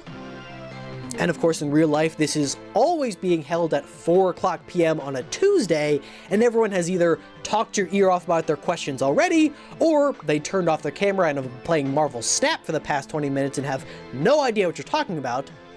So I'll just sit here awkwardly for a few seconds. And then I'll sign off and sprint to the bathroom because these things are way too long and I had a buffalo chicken sandwich for lunch that is not sitting well with me right now. That's not a metaphor, by the way. That is some real hidden engineering knowledge that I'm sharing with all of you. That's how knowledge. Every single design review ends. If you're not taking a massive dump exactly 2 minutes after getting off the call, you're doing it wrong. All right, Freddie, out of the way. Totally agree. And of course, a massive thank you to all my supporters on Patreon, including Alex, Alakazam, Big Dog Ty for the win, Captain Kirby, Sidian, Sherian Mark, Stylish, The Boss Killer 94, Ty Studio, and Moki Ubu. Boss Killer 94, brother. That sounds like the best username ever known to humankind. I'm not even gonna bullshit. That's so beautiful. That's what everyone should aspire to be. You become the boss killer. The bosses, they become your daddies. I've been like wanting to watch that for like 3 fucking days now. It finally happened. What the fuck is this? Reddit Lifehack lands dollar store and general employee handcuffs. Oh no, brother. This connects all of the games. It's I'm typically the first to like whinge about this and say no. So we're going to give it a maybe, because I've been putting it off for a bit now. I'll probably run off after this because it's a little chilly and I want to call my one friend if she's free and just see how she's been doing, because I can and I want to and I can and I want to and I can and I want to and I can and I want to.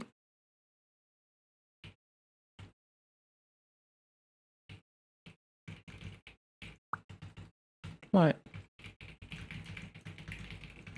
Can I type? Oh, I wasn't even... Okay. We have long speculated that the Soulsborne games, namely Dark Souls, Bloodborne, Sekiro, and Elden Ring, share the same universe. There are the arch trees in 3 of the 4 games, Elden Ring's references to the land of Ashina and Sekiro, and of course the presence of characters like Patches and the Moonlight Sword. However, determining whether these things are meaningful connections that tell an overarching story or merely just Easter eggs and homages is difficult, to say the least. As far as I know, there has never been a single story element that unites these 4 games together. But today, I want to offer up that link. After recently completing all of the Miyazaki-era From Software games, I've become convinced that there is a secret god whose presence is felt in these 4 IPs. We all know this. To use Elden Ring's terminology, it is an outer god.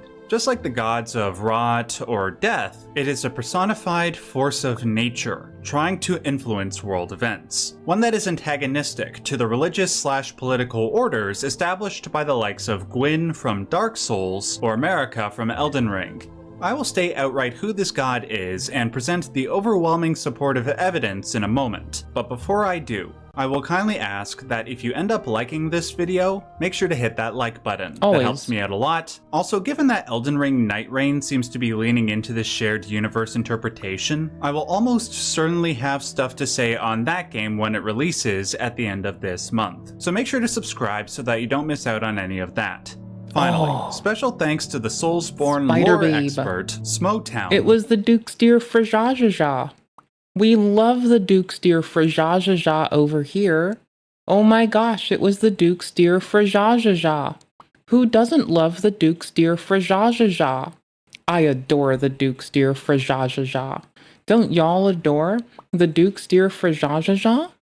Oh my gosh, golly gee willikers, do I ever adore the Duke's dear Frajajaja. The Duke's dear Frajajaja? What a baddie. What an absolute failure, honestly. Like, genuinely bad. I mean, no, they're easy to kill. But the Duke's dear Frajajaja, oh my gosh. The Duke's dear Frajajaja. For proofreading my ideas. Now, to explain who this outer god is as efficiently as I can, I will first state outright who it is, then I will list its characteristics and how those characteristics show up in the 4 games, then I will conclude by trying to determine what influence this god is trying to have. In short, I believe this outer god is the Abyssal Serpent, the one that resides within the Eye of Mesmer from Elden Ring. The characteristics of this god line up almost perfectly with that of a god from the Hermetic tradition, one known as Mercurius. Let's go down the list. First, Mercurius is understood as the spirit that underlies all matter in the universe. In its initial state, Mercurius is the black void of space. An accurate depiction of this can be seen in the anime Full Metal Alchemist Brotherhood, which you can see on screen now. Void, or as the Hermeticists would call it, the prima materia, is the fundamental matter of all things, and Mercurius is the spirit in that matter. Second, Mercurius is often equated with the concept of water, specifically the waters that existed at the beginning of time in the Judeo-Christian tradition. It is from these waters that all life emerged. It should also be stated that the same is true in Eastern Taoist mythology, with their concept of Qi, which was also equated with water. Keep this in mind for when we discuss Sekiro. Third, alongside void and water, Mercurius had a chemical component in the form of mercury, also known as quicksilver. This is obviously appropriate because Mercury is in the name Mercurius, but also, the oldest alchemists, stretching all the way back to the original Arabic alchemists, believed that quicksilver was the base matter of all life in the universe. Fourth, because Mercurius is a spirit that underlies all aspects of life, it was capable of taking on many forms. But like with any shapeshifter, it has a single canonical form, and in Mercurius's case, that form was of a snake. Quote, the serpens Mercury, read as the Mercurial Serpent, is a chthonic spirit who dwells in matter, more especially in the bit of original chaos hidden in creation. That original chaos is void, water, Qi.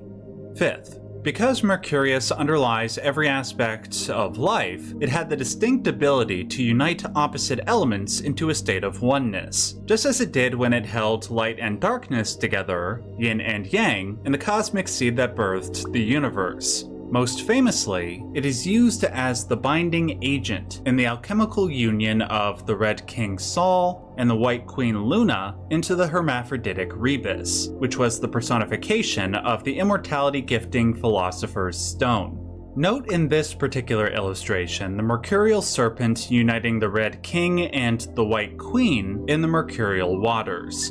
Finally, sixth, the most famous symbol of Mercurius is that of the caduceus, not just because this was the staff carried by the Roman god Mercury, and not just because it depicts snakes, but because the two snake heads are meant to unite the opposing elements into one, light and dark, man and woman, red and white.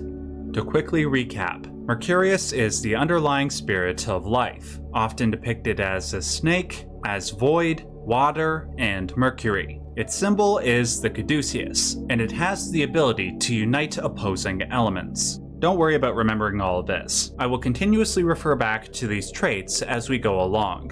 Now, let's start with how these characteristics show up in Dark Souls.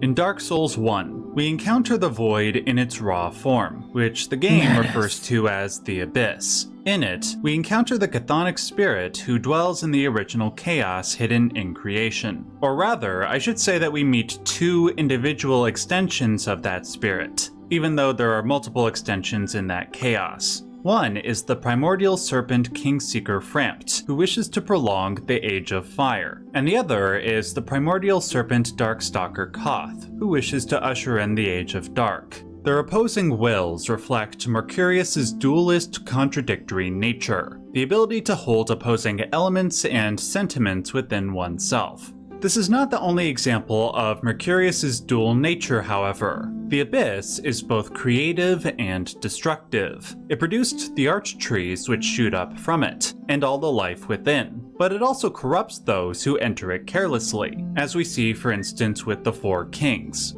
The colors red and white make an appearance as well, with the red and white shields. The relevance for this lies in the item description. Quote, "The giant trees in Lordran are distant offspring of the great stone arch trees. This shield inherits their properties." This is important because the Age of Ancients, the primordial era in Dark Souls, was the time when the only thing that existed were the stone arch trees and the stone dragons, both of which were immortal. Just as the Rebis, aka the Philosopher's Stone, contained the red and white properties within them, so too did the stone arch trees and the dragons. And remember, dragons are the perfected forms of snakes, as we learned from the covetous serpent rings. When disparity came as a consequence of the first flame, Mercurius's inner opposites were separated. It became lowest as prima materia, aka void, and highest as lapis philosophorum, read as philosopher's stone. To use Dark Souls' terminology, the underlying spirit of life became lowest as the abyss and the serpents that dwell within it, and highest as the stone dragons. But Dark Souls 1 isn't the only game from that IP that features Mercurius's presence. We see the Mercurial Serpent emerge in its void form in Dark Souls 3 via the Pus of Man. The underlying substance of life emerges from various NPCs and the Udex Gundyr boss. Finally, in the Ashes of Ariandel DLC, we see the caduceus symbol on the Ariandel Chapel, I keep misclicking and the on parry. various shields in this and the other Dark Souls games. I will address the relevance of all of this to the story events of Dark Souls towards the end of the video. For now, I'm just pointing out where Mercurius's characteristics show up in all the games. Moving on to Elden Ring. As I have already stated, I believe Mercurius and the Abyssal Serpent in Messmer's Eye are virtually the same thing. Like with the stone arch trees and stone dragons in Dark Souls, Messmer and the Abyssal Serpent also feature red and white properties within them. During the boss fight, the color of Messmer's snakes turn from red to white. Note also that the snake emerges out of nowhere, out of what appears to be a blackish void, and then disappears into that same void. This is not the only place where the colors red and white show up in Elden Ring. One example is the red and white flesh mushrooms, which I have theorized are the remnants of failed jar experiments in the Lands of Shadow. When the bodies of men and women failed to merge together, their corpses were left behind, and the red and white flesh mushrooms sprouted forward after their bodies decomposed in the ground. Those that remained alive as living failures, no pun intended, will attack their enemies with a mercurial serpent emerging from within. There was, however, one successful conjunction, as we know, with the characters Ratigan and Marika, which I and other prominent Soulsborne YouTubers like Ziostorm and the previously mentioned Smotown have theorized are this universe's version of the Rebis. In respect to Void, we see it reappear in the Elden Beast boss arena, which looks a lot like Ash Lake from Dark Souls 1, albeit with golden trees. The Void, however, is not ethereal, but watery. But this is also consistent with Mercurius's nature as the fundamental stuff of life, which is also water. Though to my knowledge, we don't see the spirit of this god emerge from the void as a snake, like we see with the Pus of Man in Dark Souls 3, we do see this spirit in another form, with the ulcerated tree spirits. Both it and the Pus of Man have the same moveset, as you can see clearly demonstrated from this video by Bonfire VN. Personally, I believe that this isn't a coincidence. Just as Mercurius was often depicted as a tree numen in its mythological depictions, coiled around a tree, I believe that the same is true for the ulcerated tree spirits. And how could it not be true? If the arch trees emerge from Mercurius / the Abyssal Serpent, how could the spirits of the tree not be snakes? Those who emerged successfully from the arch trees of Elden Ring became serpents and then dragons. They were the first to emerge, and then so did every other aspect of life. And those who didn't emerge successfully lived on in these twisted forms. Now, as I said with Dark Souls 1, Mercurius isn't a single serpent, but multiple branching from a single source. This is proven by the Abyssal Serpent's physiology, which appears to be an infinite mass of snakes. It is also proven not just by the multiple ulcerated tree spirits, but also by the existence of the god-devouring serpent, as well as Eagle, both of which I personally view to be extensions of the base Abyssal Serpent.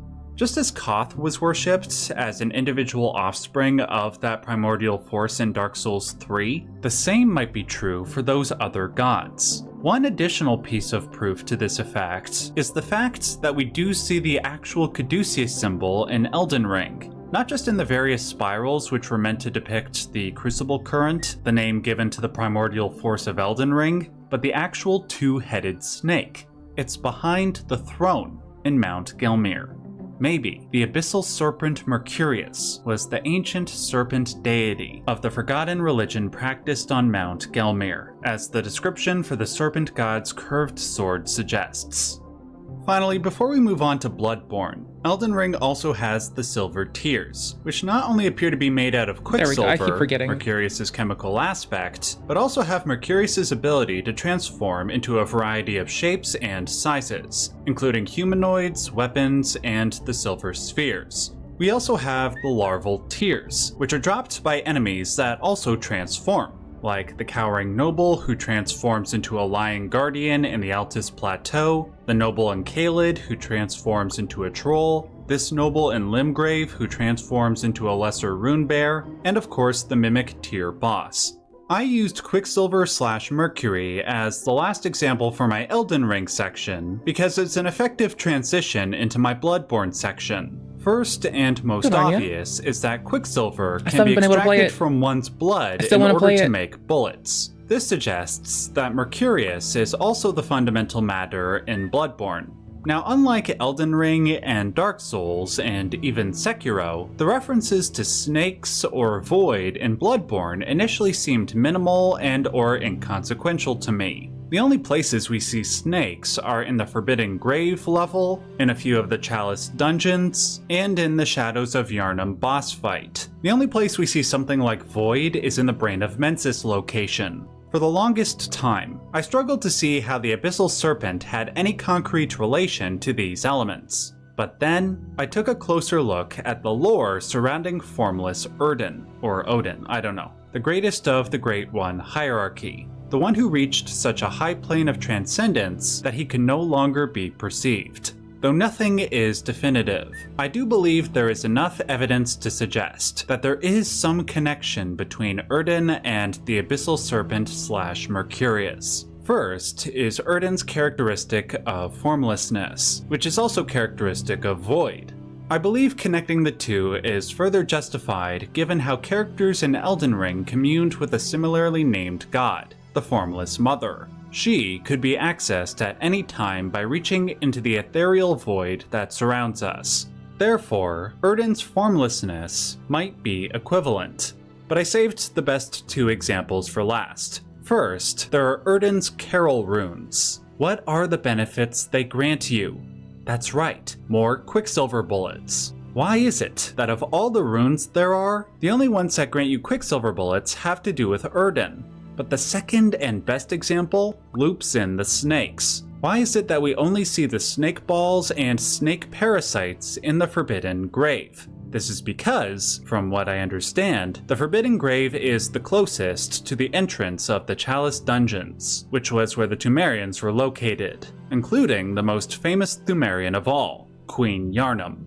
She and the other Pthumerians were in constant communication with the Great Ones, until eventually, Yharnam became pregnant with Erden's child.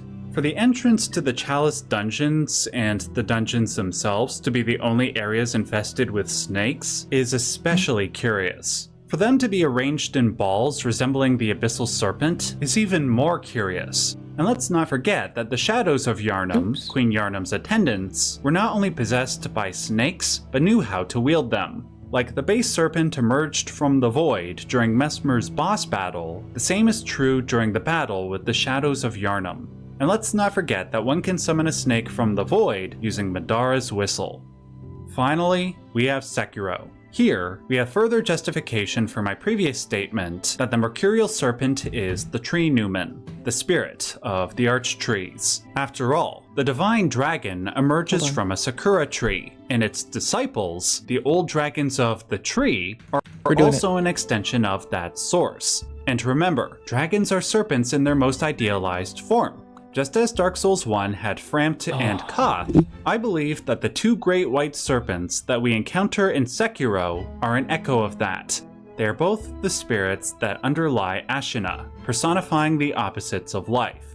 By uniting their opposing viscera in the body of the Divine Child, she is able to produce the Frozen Tear, which oddly enough looks a bit like Mercury. This is symbolic of the merging of opposites to produce the immortality-gifting substance via the Red King and White Queen.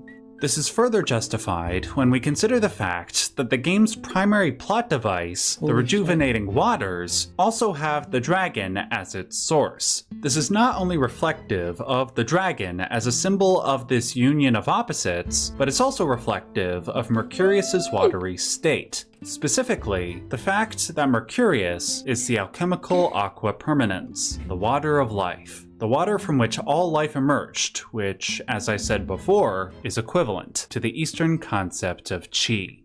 As for the colors red and white, they show up in union 4 different times in Sekiro, and in each case, they are associated with immortality. First, the red and white pinwheels. These mark the graves of children who were used in experiments by the monks of Senpo Temple, experiments that were done for the purpose of seeking immortality. The red and white symbolize what they died for. Second, the red and white treasure carp scales. The carps were also trying to pursue immortality. Theoretically, they would do this by leaping up the waterfalls of Fountainhead Palace until they transformed into dragons. This borrows from an old Chinese myth called the Longmen. If you want to learn more about that, check out my video on Sekiro, which I will link in the description box below. Totally going to the later. Lizards of Fountainhead Palace, the source of these waters, bleed red and white. This could be due to the fact that they either drank from the waters, or because they, like other reptiles in these games, are offspring of dragons. And fourth, the gourd that we drink from to replenish our health. In Chinese alchemy, the gourd was used to unite red cinnabar and white mercury. The marriage of these two substances was a sexual metaphor for the union of semen and menstrual blood to create life. Just as the union of the Red King and White Queen produced the life-giving waters, the healing gourd in Sekiro symbolically performs the same union, producing Qi in watery form. One additional piece of proof that this water is Qi involves the Japanese kanji that appears when you heal yourself. This is a cursive version of this Japanese character, which translates in English to the words to heal. However, if you were to Romanize this Japanese kanji to put it into English letters, it would spell Qi. Now, if we accept that all these elements are evidence of Mercurius, or rather the Abyssal Serpent as an outer god, then one question remains. What are the Abyssal Serpent's intentions? What influence is it trying to have on the world of these games, if it's trying to have any influence at all? Well, if we go with my theory that the Abyssal Serpent is an outer god, a force of nature, like the gods of rot, death, frenzy, and others in Elden Ring, I think it would make the most sense to say that the Abyssal Serpent is the god of balance, a god who's trying to restore the natural order of things when that order has been disturbed. In the Dark Souls series, we already know that this order was disturbed when Lord Gwyn intended to continuously prolong the Age of Fire to stave off the Age of Dark. Throughout the 3 games in that series, there were various attempts made by organizations that appear to be doing the bidding of the Abyssal Serpents in order to restore that balance. In respect to Dark Souls 1, I believe that was Velka, goddess of sin. In Dark Souls 3, that was the 3 sisters that founded the Sable Church of Londor, particularly Sister Frida, who resides within the Ariandel Chapel that features the Caduceus symbol on its gates, as well as a statue of who is suspected to be Velka within. In Elden Ring, the Abyssal Serpent appears to be trying to upset the Golden Order established by Queen Marika. She removed the rune of Destined Death from the Elden Ring, paralleling Gwyn's suppression of Dark.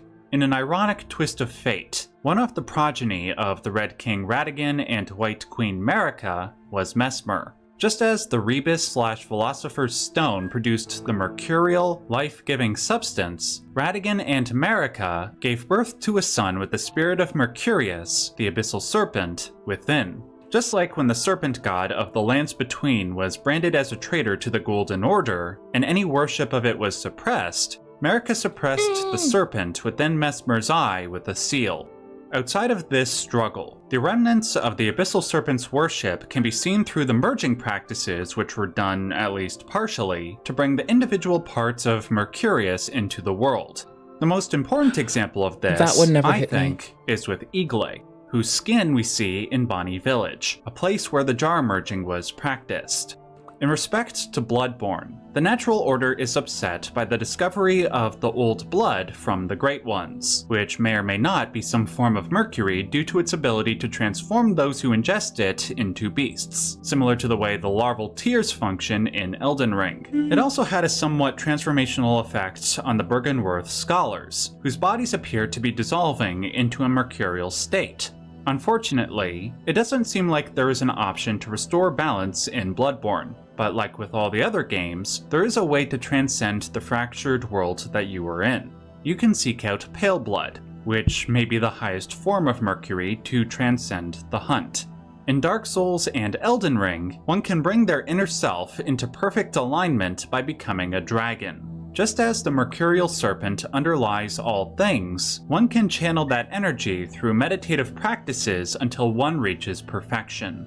This was the path that was seemingly sought out by the likes of the Nameless King in Dark Souls 3, Aldia in Dark Souls 2, the members of the Dragon Cults, and maybe even the denizens of Mount Gelmir in Elden Ring. Unfortunately, as the Twinkling Dragon Headstone says in Dark Souls 3, the road to becoming like the dragons of old, the stone everlasting dragons, is so long and arduous that only one can complete it.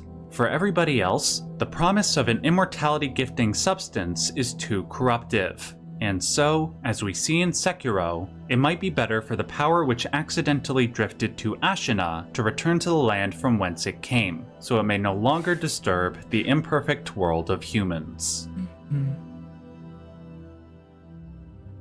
That's Special beautiful. thanks once again to Smoketown and also Oclu Shady on Twitter for clearing up some things regarding Bloodborne. Remember to like this video if you liked it, and if you want to help ensure the continuation of analysis videos like this, please consider supporting me on Patreon or joining my YouTube membership section. I will leave links to both in the description box below. Until next time, remember to stay safe and stay yellow. Yo. I wish the best to this person. I'm usually one to refute the unifying theories for Souls games, if for no other reason than I want to shit on myself for even having a dream of one. But that is fucking gorgeous. That shut me out. What? Okay, I'm not doing this right now. Am I? Do I want to play a game? My friend didn't message back. I'd probably expect her to be like an hour out at most. What the fuck?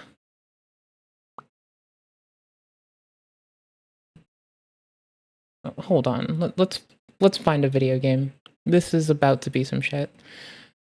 Nope. I'm running away. Y'all know what I'll be doing.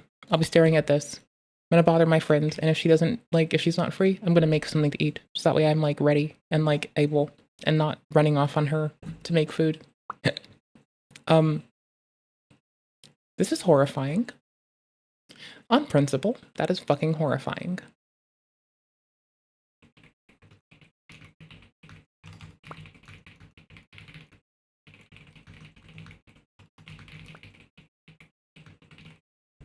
Alright, timestamps? Timestampity bampities. You have a lovely night. Y'all take care. Do cool shit. Be kind to yourselves. Y'all know what I'll be like sneaking into after stream. I would bring you with me, but I'm gonna be honest, it's cold. I need to make something to eat, and I need to bother a friend and remind all the homies. Like, it's like, I don't know. I'm the kind of gal that that will consistently bother the homies and be like, hey homie, I love you dearly. How you doing? So I'm gonna do that. Y'all take care. You know what I'll be watching. It'll be Mr. Ducks talking about, I don't want to know what the phrase wiped out means. I'm gonna have this to dinner. And if it makes me cringe, I can cringe over a hot bowl of soup. That's a lot. Again, this person's content, Max, they sound fucking dope. I like the way they framed this. I'll probably be watching their Sekiro video later on, honestly, because I'm a classy gal with classy tastes and I care about classy things. So if you want to know what I'll be doing, it'll be one of those two things. Oh, probably this after to like chill me the fuck out. I'll also be over in VS Code, pushing, I'll be turning VS Code's insider preview into an app image, and I might release that for y'all later. You never know. All right, peace out, my dudes. Take care. If I do, it'll be a public repo. Most of my repos are private right now, but that one's helpful to me, so I mean, I'll probably just make it public too for the fucking sake of it, because it's only helpful to me. May as well be like, it's not me working on infrastructure shit. It's me working on like a very helpful for me thing, and so I'll probably just share it. The rest is me just learning selfishly because I like to. Makes me a happy gal, makes me feel strong, makes me feel brave and brazen. All right, peace the fuck out. Take care. I'll be on Discord talking about video games. Anyone who wants to play video games, I might be down for Fortnite later. It depends. So, peace. Be well.